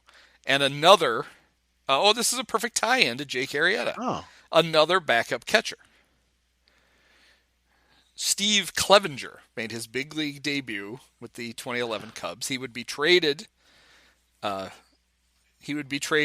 the Orioles with the great. Why am I blanking? Scott Feldman, and of course Jeff Samardzija would throw a fit. No team that gets better by trading Scott Feldman. Well, Clevenger, of course, would then turn out to be a horrible racist, and the Mariners would just cut him, and his big league career ended. Yeah, I also think, and it might have been in 2011 or maybe 2012, that he struck out to end the game and fell down and broke his leg or something, and laid on home plate. It was on a nationally televised game on a Saturday, so I think Slacky made a hilarious tweet about it at the time. So, by the way, Harold Baines, career WAR 38.7, Hall of Famer. Harold Baines, Chase Utley 64.5. So, an argument could easily be made that 2000 draft pick Chase Utley could be a Hall of Famer. So, color me surprised. So pitching wise, the Cubs had how many 10-game winners do you think they weren't that? I mean, they were 71 and 91, not good. But how many 10-game winners do you think this wonderful assortment of pitchers had? You said Ryan Dempster is on the team, right? Yeah, I'll give you the guys who made the 6 most starts: Ryan Dempster, Matt Garza, Carlos Zambrano, Randy Wells, my favorite, Mexi Greggy himself, Rodrigo Lopez, and the 4'2" Casey Coleman. Wow. How many 10-game winners? 2. 2. You're right. Ryan Dempster, 10 and 14. Matt Garza, 10 and 10. Oh, get Matt Garza. Yes. Was this the year of the disastrous Matt Garza trade? I think it was. Right. Well, was Matt Garza traded twice by the Cubs, or did I just imagine that? No. Or I'm confusing that with some other revolving door player. No, only once. Although he was in a big one. He was in 2 big trades. We need to talk about Mark his trades. DeRosa? No. Got it. What? No. Never mind. So DeRosa came. DeRosa was a free agent signing, and then he got traded to the Guardians. Right. When the Cubs were trying to become more left-handed, that helped pave the way for Milton Bradley. That was a great move. Correct. Okay, and we broke that down. So 2011 was the year of the Matt Garza trade. January 8th, 2011, Jim Hendry's last big trade. He traded Hak-Ju Lee, Chris Archer, future Cub. It would only take him 10 years to get back. Robinson Chirinos. Right. Only great 10 years. Sam Fuld, and the previously mentioned Brandon Guyer to the Rays for Matt Garza and Fernando Perez. Wait, back up. Brandon Guyer, who played against the Cubs in the 2016 World Series, Yep. right? Yes. Was once a Cub farmhand. Yep. That's why I was sure watching that game that we were somehow going to get beat by a very mediocre former prospect of ours. I did not know that. I think you mentioned that. He got the hit before the Rajai Davis home run, and then he drove in the last run of the World Series, right? Didn't he After single? Rajai got on and stole second, and then, yeah. My favorite stat about Brandon Guyer was for the longest time, and maybe he even finished his career this way. Let's look it up quick. Let's see. 85. Oh, no, a late season surge. For the longest time in his career, he had more hit by pitches than walks. And for his career, he finished with 91 walks in 7 years and 85 hit by pitches. He led the American League in back-to-back seasons. He had 24 hit by pitches in 2015 and 31 in 2016. It was like the one thing he was good at. So yeah, that Garza trade not great because Chris Archer would outperform him for a very long time for a very small amount of money. So I just made a realization, which I think is relevant to our discussion tonight, and I think helpful. So I'm going to bring it out here, Andy, and tell you that, our guy, Ryan Dempster, who we, have some feelings about. Oh yeah, he's one of my all-time favorites. Oh, and we haven't even had a chance to get to his 2 particular colossal failures that distinctly drove 2 separate Cubs seasons out of the playoffs. Yes. Many people forget it because he's affable and he's white and he's, whatever, rides a unicycle and, He's had his tongue up Crane's ass for right. 20 years now. But because we are doing the 2011 Cubs, and because we often sometimes circle back to opening day because it's a very big, exciting day, I've been to a lot of them, and I like to bring up things that happen when I do, whether it's driving in from DeKalb and drinking for 15 hours and coming back after Tuffy Roads, it's 3 homers or whatever. It occurred to me that on opening day 2011, Ryan Dempster provided us another taste of the sort of I better look this up. ass suctitude that just sort of pronounced his his performance just when things counted, really. We can also, when we talk about the 2006 Cubs, talk about the time that he gave up a lead-changing go-ahead ninth inning homer at Wrigley Field to A.J. Pierzynski of the White Sox, but that's in 2006. But if we're here to, continue to do our best to stamp out any undeserved and unearned Ryan Dempster positivity, you've come to the right place. If you go to April Fool's Day, of course, probably Dempster's fucking holiday, circled on his calendar in 2011. Oh, I already see it. Oh, and it's opening day. They got the bunting out. It's opening. It's another big game. Just saying. And we'll talk about 04 and 08 later, but I'll let you take it away, Andy. Well, I think So I see what happened. Are you talking about him giving up one huge hit? Seemed like it, right? It seemed awfully eerily similar to another big hit. Yeah. So with the Cubs leading 2-0 in the top of the they opened at home. They did. Yeah, top of the fifth.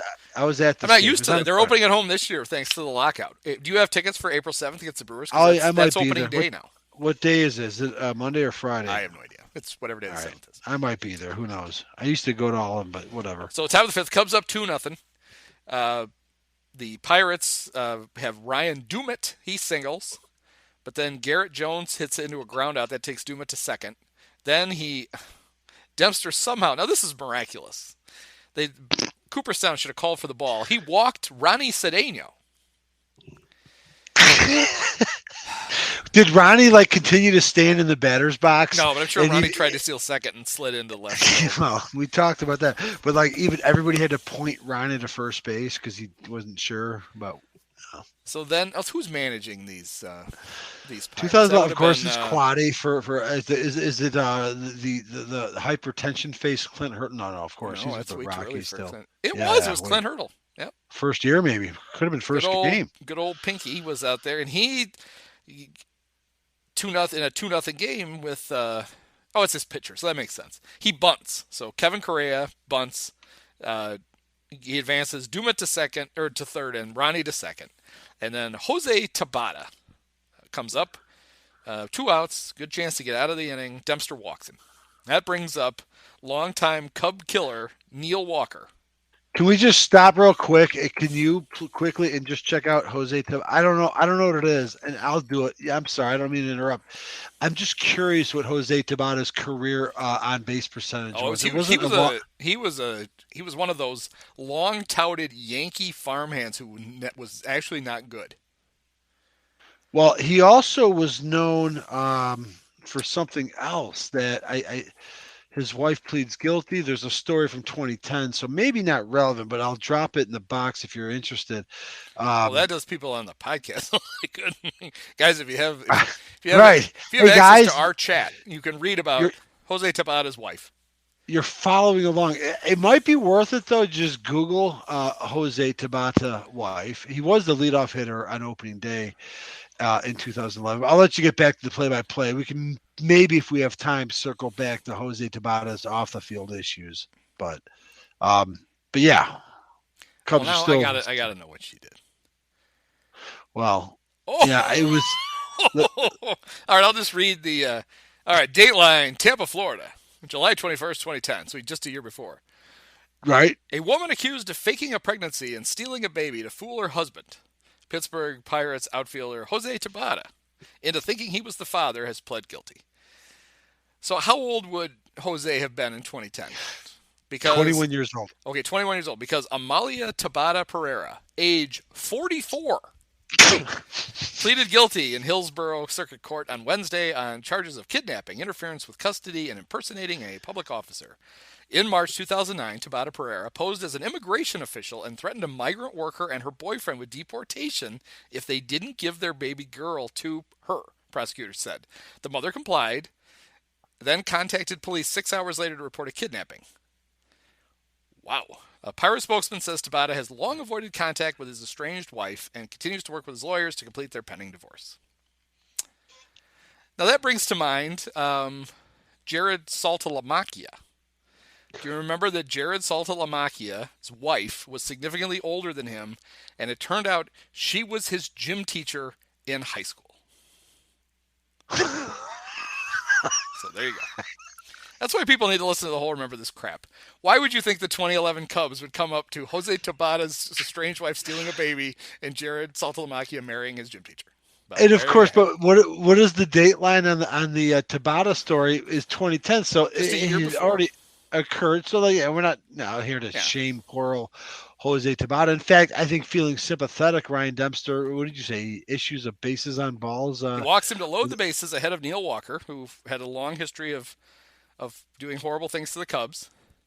And on a 3-2 pitch, Neil Walker hits one to deep right field, and it's 4-2 Pirates.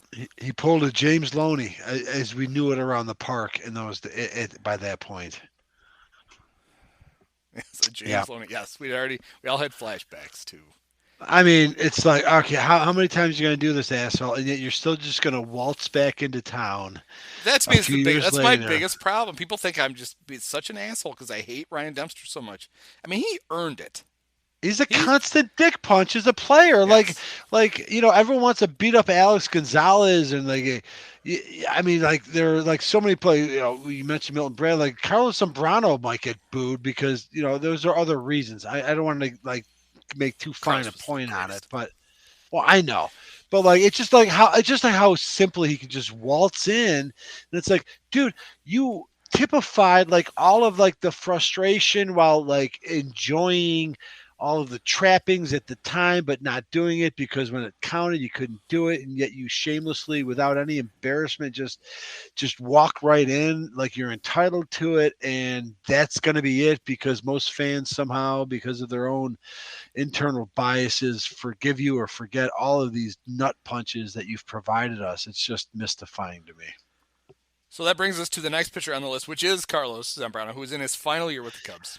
Oh no! So wait, was that Cubs game was the season opener, right? That was not the Jason Hayward Carlos Zambrano. Was that the next year on opening day? It had to have been before. The year before. Jesus. Okay, so you got to find the game when Zambrano walked off the field in Atlanta this season, right? And he never pitched again for the Cubs, I think. Yes, he retired, and then he retired more than once. He also threw out umpires. I mean, you never know. Carlos did it all. So in his final season with the Cubs, he had a winning record. He was 9-7, but he had a 4.82 ERA. Let's see. I wonder what he hit. That's more important. That's a good call because I think he actually may have refined his hitting as he aged. I could be wrong there. No, he had only one homer and 2 RBIs. He didn't get a lot of that at bats. 36 plate appearances. By the way, Harold Baines alert. Carlos Zambrano's WAR 43.9. So strike up the band if you're so inclined. Yeah, Carlos had a nice stretch. He homered in his final 11 seasons in the big leagues. He had at least one home run. He had a stretch from 2006 on where he hit 6. He hit 6 home runs in 2006. 6-2. He hit 4 homers in 8 and 9. And then he had a homer in 2010. He had 2 in 11. And then he hit 1 for the Marlins, for Ozzie Guillen's Marlins. Do you remember who he got traded to the Marlins for in the 2011? Yeah, Chris Volstad. Yeah, and 6'8", Chris Volstad. I'm sick that I know that. Was that going into the 2012 season? Yes. So even though I will sit here and readily admit that I like black things out between, the James Loney grand slam or Mark DeRosa failing to turn a double play and Theo getting hired, somehow things like Chris Volstad replaced Carlos Zambrano pop into my head. So I wish it didn't. So Ratty pickup driving Randy Wells made 28 starts for those Cubs. He was 7-6 with a 4.99 ERA. And then one of my favorites, Rodrigo Lopez, who had been a pitcher for the Diamondbacks, came over, and he made 16 starts, 26 appearances for the Cubs. And I'm not lying when I say this. I called him Mexi Greggy. Right. Because he copied exactly Greg Maddox's pitching motion. That was who he based. So it looked like a chubby Mexican version. I was going to say, didn't Greg he have Maddux. a pot belly? Yeah, he looked like Greg at the end. Of course, sort of Maddux at the end. Okay, so you're saying late stage Maddux was most of the. Okay. So I called him Mexi Greg because he's from Mexico, and I loved Rodrigo Lopez. He was 6-6 with 442, and then the diminutive Casey Coleman. As we talked about, Carlos Marmol. This was beyond it. When Carlos Marmol at his best, which lasted longer than people remember. That's what I was saying. I'm kind of a bit surprised to know that he was still pitching. Was a dominant pitcher. He was for like a year and a half. He was so good in 2007 that's why shit went wrong in the first game of the playoffs, because the Cubs didn't have any depth at all in their pitching staff. So Lou's whole plan was, if we have a lead after 6, we're taking Carlos out. We're going to go to Marmol. We'll get 2 innings out of Marmol. Then we'll go to Wood, and we'll win the game. And then we'll be able to bring Carlos back in Game 4 if we have to. Exactly. And the we problem broke that down was before. Yep. Everything worked until Marmol gave up a home run, and the Cubs lost. But, I mean, the strategy, it didn't make the strategy wrong. Just because it doesn't work doesn't make it wrong. And it didn't represent some sort of like a Brad Lidge, Albert Pujols. Of course, we also discussed wasn't really the end of Brad Lidge anyway, but Marmol came back in 2008 and was like even more insane like throughout the course of the season. And he didn't even have an opportunity to prove his relevance in the playoffs that season, of course, in 2008, because they didn't even have the lead at any point. But yeah, so, but that was kind of it. Like 07, 08 was Marmol's peak, and then by 11, I'm surprised he was still on the team. Yeah, I think we were too. I mean, while we were watching it, we were surprised he was still on the team, and that he was still the closer. Finished 61 games, had 34 saves. And of course, the biggest problem was he had 99 strikeouts in 74 innings, which is good, but it was way down from his ridiculous numbers he used to post. But he had 48 walks, which is way too many, and he had how many hit by pitches? That was the other thing. He hit a lot of guys too, 9. And of course, we're not going to go. There aren't very many memorable games, but the one that is most memorable is that the loss he blew in St. Louis, which would have basically kept the Cardinals out of the playoffs. Because remember, they had the Braves blew this huge lead down the stretch, and the Cardinals wouldn't lose, and the Cardinals ended up squeaking in the playoffs, and then allegedly won the World Series. Correct. I mean, I don't know if you want to slit our wrists and break that game down, or let's see. We got more fun bums here. Okay. So this would be Jeff Samardzij's final year as a full-time reliever. He became a starter the next season, and he was really possibly good. I think he was the opening day starter the following season, 2012. Says more about how bare the cupboard. Oh yeah, the 2012 Cubs are. We're not getting into that, but they were so bad. That's a historic, and they were bad on purpose. But oh man, were they bad! Samardzija was 8-4 with a 297. He struck out. Well, he walked way too many guys. He struck out 87 in 88 innings. He walked 50. He walked more guys than Marmol did, but he was effective. Sean Marshall had a good year. He was 6-6 with a 226 out of the bullpen. He would then get traded right after this season for Travis Wood.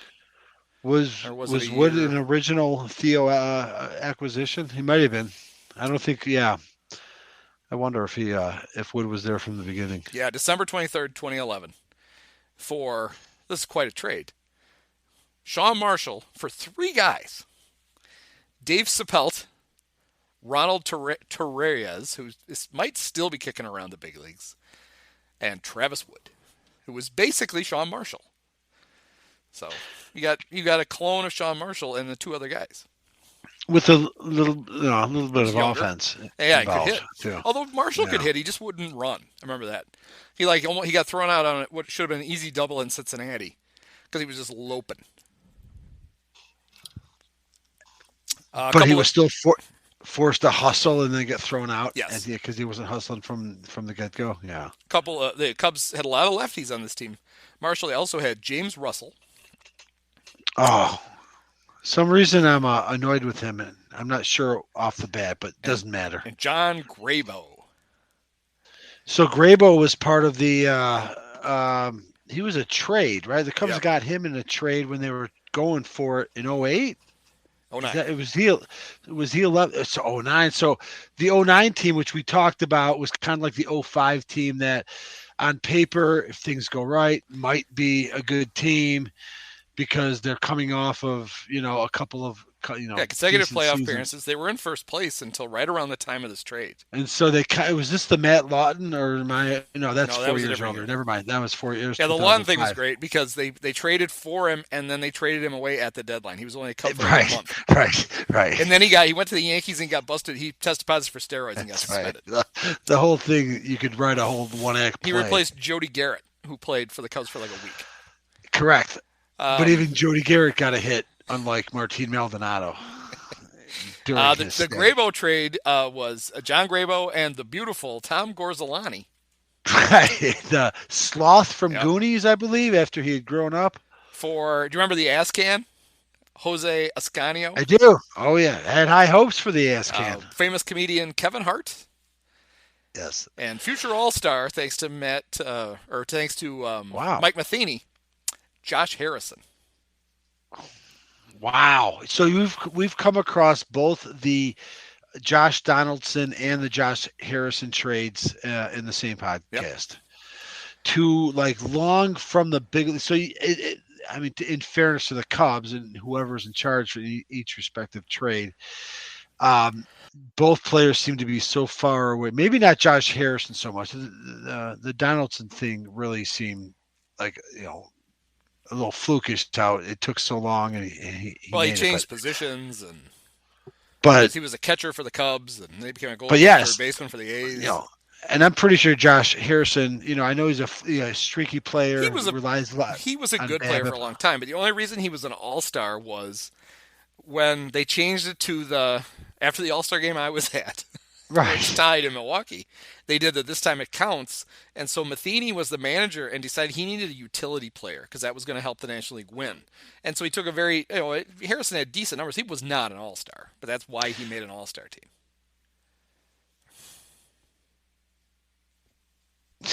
That's his only one, though. He hasn't made another because I thought he was amongst the league leaders in hitting one year. So he could have been.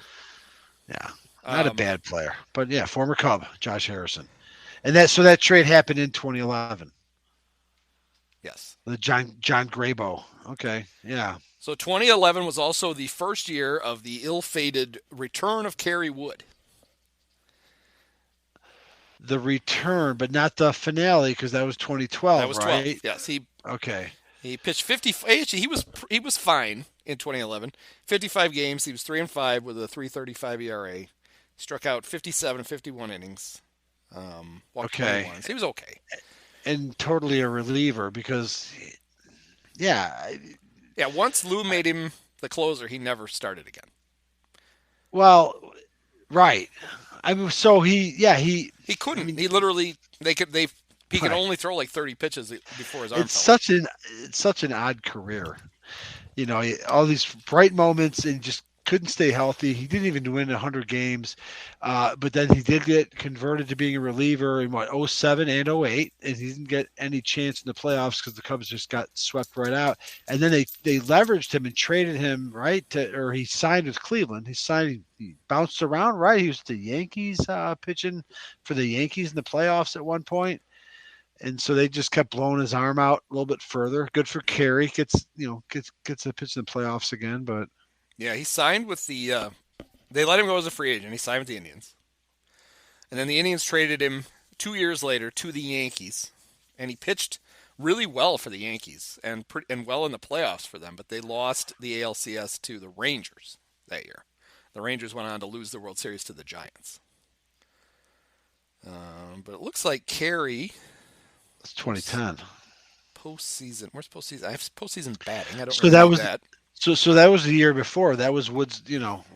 Well, I was gonna say that was Wood's closest chance at getting to the World Series, but then no, he was closer once before.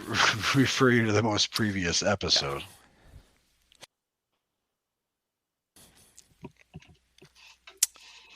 Yeah. All right. What else we got here on the pitchers? You mentioned Randy. You mentioned Randy Wells. I'm assuming 2011 was after the quote unquote Randy Wells year, where he like out of his ass was 16 and all of a sudden, hey, do we have something here? Yeah, his rookie year. Maybe he came up in 08, but 09? his first full year was 09. He was 12-10 with a 305. That's it. Yeah, he was dining off that season for a few years. Yes. Yeah, I mean, to put it in perspective, this is a Ricketts owned team. It's like the whole last exhaust of the.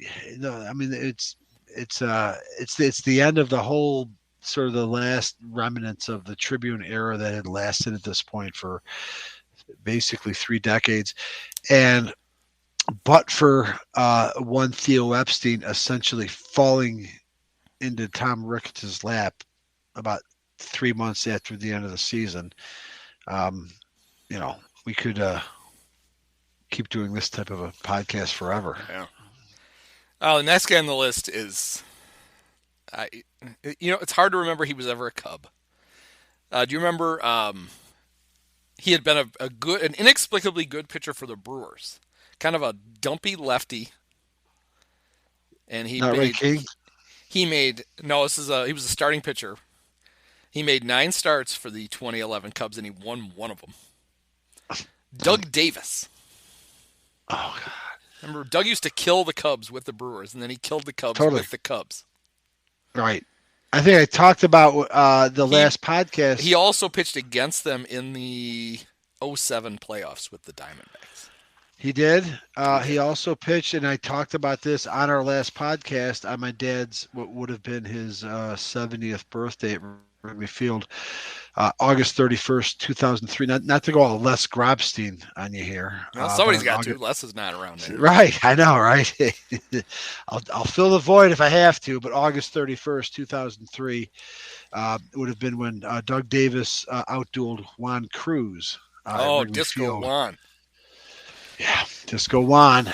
And, in a very big game for the Cubs that they couldn't pull out because Doug Davis just would constantly confound and frustrate the Cubs. Yeah. And you wouldn't throw them a fastball, and that's all they could hit. And so they would just flail at everything. But it didn't even matter who they were. Like the Cubs of 2003 against the Brewers, or 2007 against the Diamondbacks, or 2011, or no, I'm sorry, 2011. They would have hit him in 11, but he was pitching. Yeah, he's for a them Cub. instead. Right. He's a member of the Cubs. So. So the Cubs also had the other Ramon Ortiz, not the one who was that Ramon Ortiz? Wait, that right? Ramon Ortiz? No, I don't know if that's a. I don't. Who was the Ortiz who pitched for the Russ? Pitched for the Giants. Russ, and then against the Cubs Ramon. against the Cubs in 03 in the NLDS. That's right. Here's a good one. So bringing the Matt Lawton thing back around, Justin Berg pitched for the Cubs in 11. He was the guy the Cubs got for Lawton in the trade with the Yankees. Love it. So there you go. Inadvertently full circle. We have a guy on here who got traded for Theo Epstein. Oh, the other Chris. Why can't I think of his name? I'm not going to say Carpenter. Yep, right? Chris Carpenter. The other Chris Carpenter. That's it. Let's see. And then Jeff Stevens, who I think the Cubs got for Mark DeRosa. Yes, I associate Jeff Stevens with DeRosa. Yeah. And John Gobb. Who? You okay? Oh, John Gobb. G-A-U-B? Yeah, the 3 guys they got for DeRosa were Chris Archer, who they then flipped for Matt Garza, which was not smart, and then John Gobb and Jeff Stevens. Well, was it not? I mean, Dave Stevens, the previous Cubs pitching bum. From what era? I know the name. I'm struggling to. And what years would he pitch? He was previous to them. We don't have to go down another 90s rabbit hole. Oh, we can. Why not? Dave Stevens. He was a 98 Cub. 97 and 98. Oh, he was definitely disgusting. Yes, that's about it. So, yeah, unless we want to, we might as well. Let's look up before we leave. Let's go to September. When's it going to be? There it is. September 24th, 2011. Cubs at Busch Stadium. September 24th? Is that what it is? September 24th. It wasn't earlier. Are you sure? How about this? Yeah, it was almost the end of the season. No, it's not earlier. This was the end. You're not talking about the Carlos Marmol game, yes, are you? This is the Carlos Marmol game. Okay. So my bad. It was a pitching duel between Mexi Greggy, Rodrigo Lopez, and Kyle Loesch. Rodrigo... Another former Cub, by the way, Kyle yes. Loesch. Rodrigo gave up just 4 hits in 6 innings and left with a 1-0 lead. Cubs turned it over to Andrew Kashner. He got through the 7th. Sean Marshall got through the 8th. They didn't allow a base runner. So Carlos Marmol trots out, and he's going to save this. And it's basically it's a loss that the Cardinals can't afford because they have to win every game they can to catch the Braves for the wild card spot. And Marmol starts off. He gets Fat Elvis, Lance Berkman, to fly out to center. Fat Elvis. Then Matt Holliday on a 2-1 pitch singles to center. Tyler Green pinch runs for Matt Holliday. David Freese comes up, and Marmol's not paying any attention to the tying run. And so Tyler Green steals second base, and he advances to third on an error on, who was catching? I'm going to guess it was Gio. Yes. Error on Giovanni Soto puts the tying run with 1 out on third base. Okay. But nope, not to worry. Marmol strikes out David Freese. So 2 outs. Runners on third. Our hero. All you got to do, get an out, and you're in good shape. And who's up? Who do you think is up for the Cardinals in this spot? Nobody but the one guy the Cardinal fans would love to have up, Yadier Molina. The only thing standing between them and defeat and elimination. And he gets to a full count, and Carlos walks him. So now we have runners at first and third. Adron Chambers runs for Yadi. Who? Adron Chambers. You're making that up. No. And now Skip Schumacher is up. Oh, Jesus. Whatever you're talking with the Cardinals, you're inevitably going to just come across Stubby Clapp or Skip Schumacher. So you got to force it second, force it first. What's Carlos do? He walks Skip Schumacher on 5 pitches. Of course. So now it's former Cub. Oh, guess this. Guess who's due up? Due up for the Cardinals is former Cub superstar Corey Patterson. Tony La Russa says, no, come on back. And he pinch hits Ryan Theriot, another Cub star. What does Theriot do? On a full count, with the Busch Stadium going crazy, Cubs 1 strike away from ending the Cardinals' season for all intents and purposes. Carlos walks him. Yeah. Ties the game. Now, another guy that Cub fans love, Rafael Furcal, the guy who Jim Hendry was constantly trying to trade for, and then who also ruined Derek Lee's season after his near Triple Crown, his MVP season. But I still prefer to blame Scott Ayer for that. Stevie Ayer. For the terrible throw. Correct. Furcal comes up, game tied at 1. On the second pitch, Carlos throws it to the bricks. Chambers scores, Cardinals win. 2 runs, 1 hit, 1 error, 2 left on base. Cardinals 2, Cubs 1. And Mike Quade staying in the dugout going, I think I might get fired. Well, I think that was a foregone conclusion pretty much from the moment he took the job. It's a season like so many others. Go ahead. The Cubs had won the night before, so they were going to win the series, going to cripple their arch rival, and it didn't really happen. So, yeah, I wanted to circle back to Carlos's last stand. And Baseball Reference isn't going to do it justice, so you might have to do some Googling. But on August 12th in Atlanta, I believe this is Carlos's last start as a Cub. All I remember, well, let's see. I mean, from the box score, is that he got lit up. 8 earned runs, 8 hits. He didn't walk anybody. But there's I want to say I thought there was like a story about he was very demonstrative, let's say, as Carlos often was when he walked off the mound that night, that made it abundantly clear that there was a very strong chance that Carlos Zambrano may never pitch again, for the Cubs. And actually, I do have it. He retired, right? On the mound, like Yeah. just like he threw an umpire out of the game right in the middle of 30,000 fans. In spite of the Verbo app, I think I did find the video that we can throw out there now or even break down now. But it was not pretty.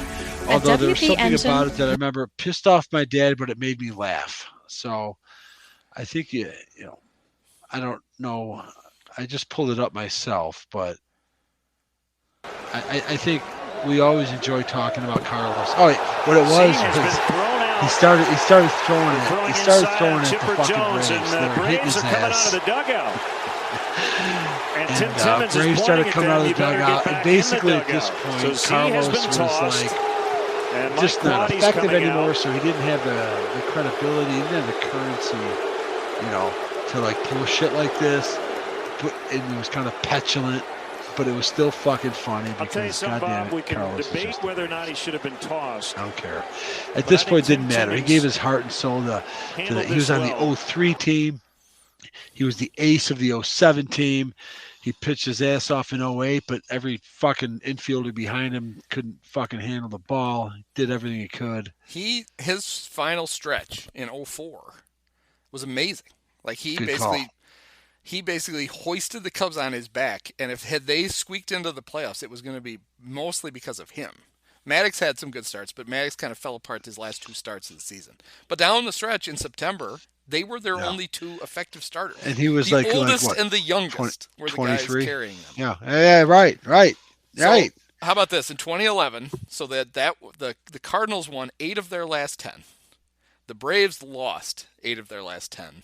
And the Cardinals made the playoffs by 1 game. And we know what happened. I mean, if you think about it, for all their wonderful superiority down there, they win a World Series in 2006 with 83 wins. Correct. So that's a World Series they shouldn't have won. And they shouldn't have been in the playoffs in 11. They'd be looking still at 82 as their most recent I know, World and Series it would have been awesome.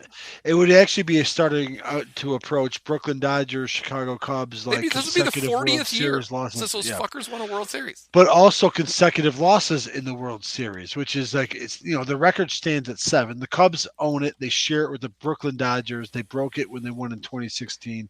The Dodgers broke it when they finally beat the Yankees in 55. And if it wasn't for like the flukiness of Justin Verlander and the Detroit pitching staff not being able to field a ball and letting an 83-win Cardinals team win it all. And then that 2011 team, since it is the 2011 season, I just want to get it out there once more. Nelson Cruz, you had 2 choices and you chose neither. One was when Fat Elvis hits that ball. No, I'm sorry. Fat Elvis was on first base. I forgot who hit the ball that he alligator armed. Well, it's either don't alligator arm it. The obvious thing is don't alligator arm it. Go all out.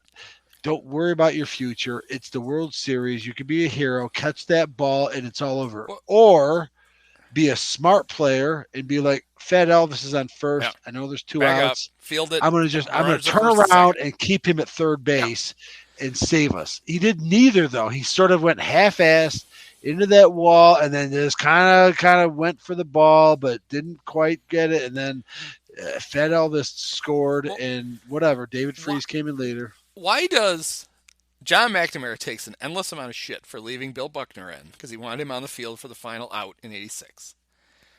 Why was Nelson Cruz still in right field?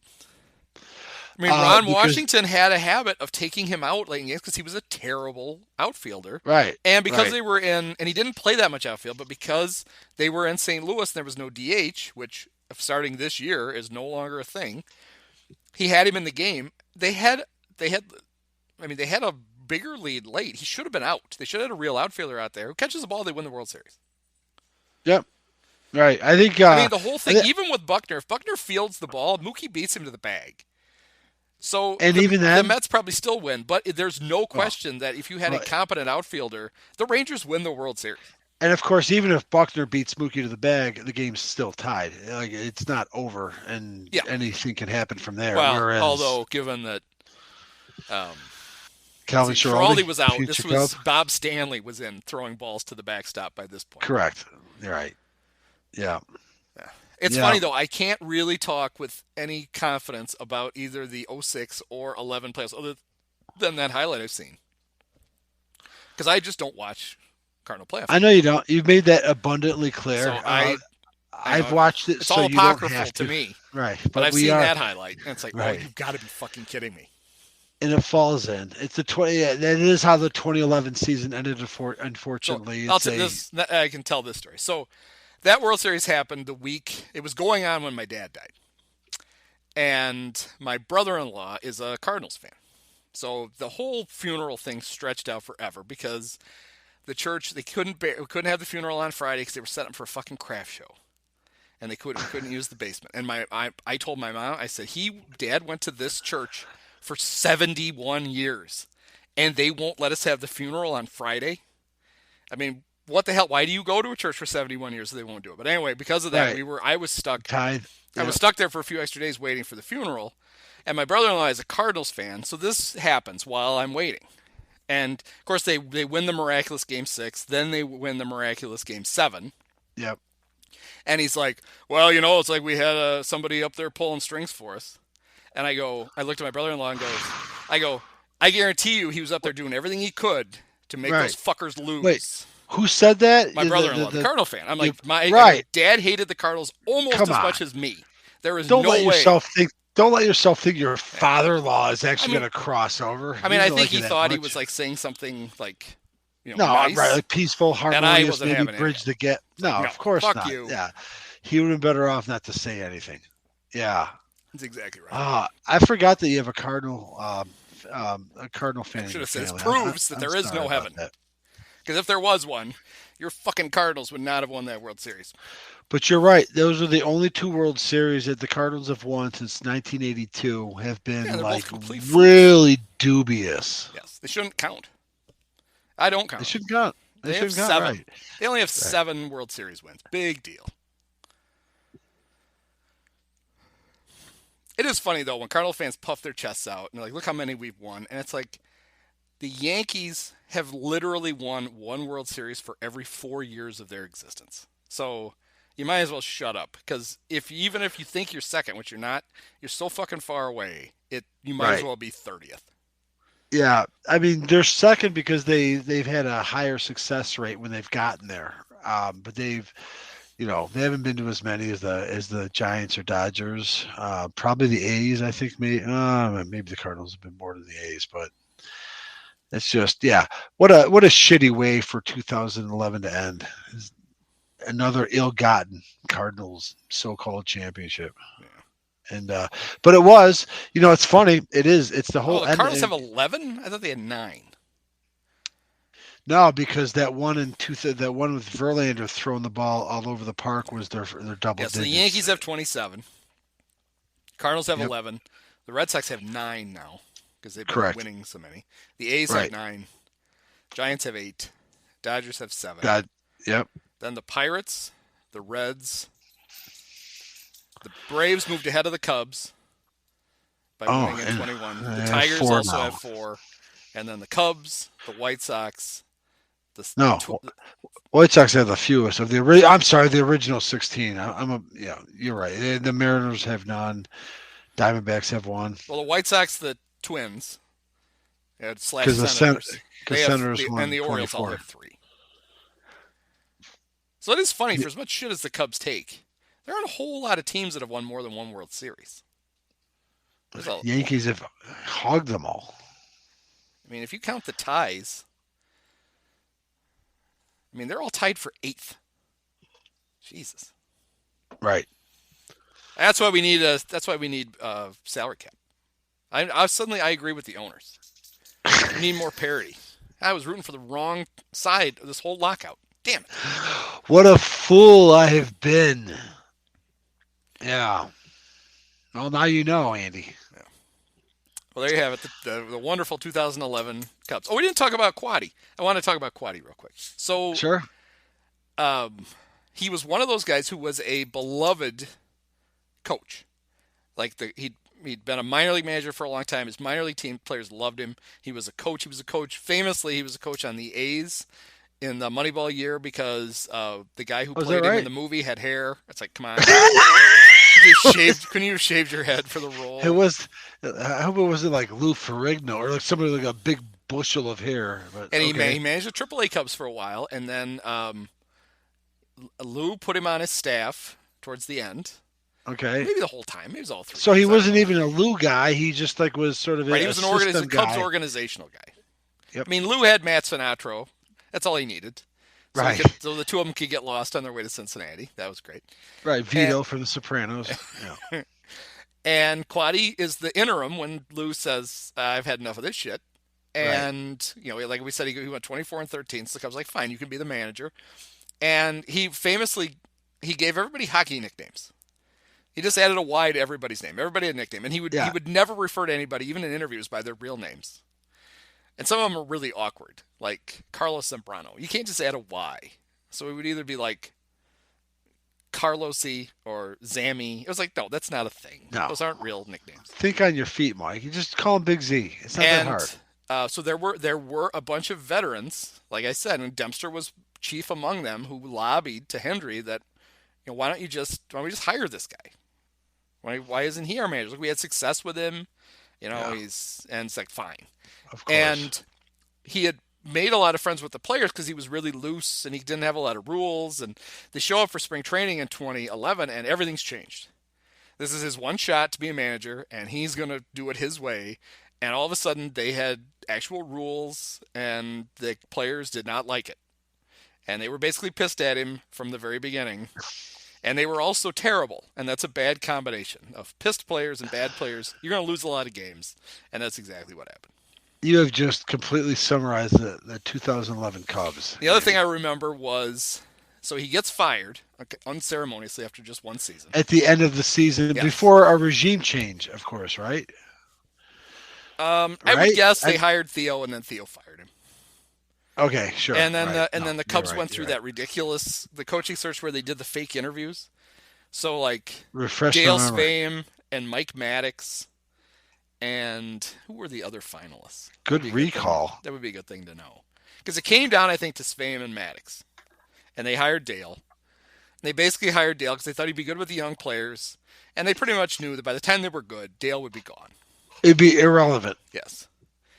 And Quade did an interview, I think, I should ask Paul. I don't think, it was either with Wittenmeyer in the Sun-Times or it was with Sullivan in the Tribune. He was fishing in Florida. It was like wading out into the water, and they had to go out with him. And they like describe it in the thing where they're like standing in the river interviewing Mike Quade about his time. The writers had to go out. Like that was an affectation. Sullivan, it could have been him. He'd have drowned. There was like an affectation that he insisted upon, like follow me out here. I think they maybe just like did it, and that was going to add color to the story. Like they were going to interview him, and he was going fishing, so they waited out with him. I distinctly remember that. It could have been Sullivan because waist high water to Quade would have drowned poor Paul. Had to be Whitmore. But that was the end of Mike Quade. It's an end of Mike Quade. It's an end of. But it's one of those things where a guy. I'm sure he had a 2-year contract. I'm sure he made more money in those 2 years than he had. He's a baseball lifer. He'd be living off that money for the rest of his time. He, like Stan Sitwell on Arrested Development. I'm sure he went out and he bought a nice toupee and the fake eyebrows to go with it. And I don't know if you watched Arrested Development, but Ed Begley Jr. Used to. Ed Begley Jr.'s character was also hairless. And he had the fake eyebrows, and they would do these funny things like when he was surprised, Stan would actually like move his eyebrows up on his forehead. So he looks surprised. Like he's Gene Shalit. Yes. Is that Netflix Arrested Development or old That was Fox original. That was original Fox. I don't remember Ed Begley Jr. on Arrested Development. Oh, yeah. Jesus. And I watched it. His daughter was it's Ben Stiller's wife, right? The one who played Marcia on, and she was dating. Yeah, I forgot her name, but she was also Sally in Sitwell, and she was dating Michael Bluth. So that's what on the Stan show. was like. Yeah, on the show. Yeah, I remember that now. Yeah, she was dating Jason Bateman's character.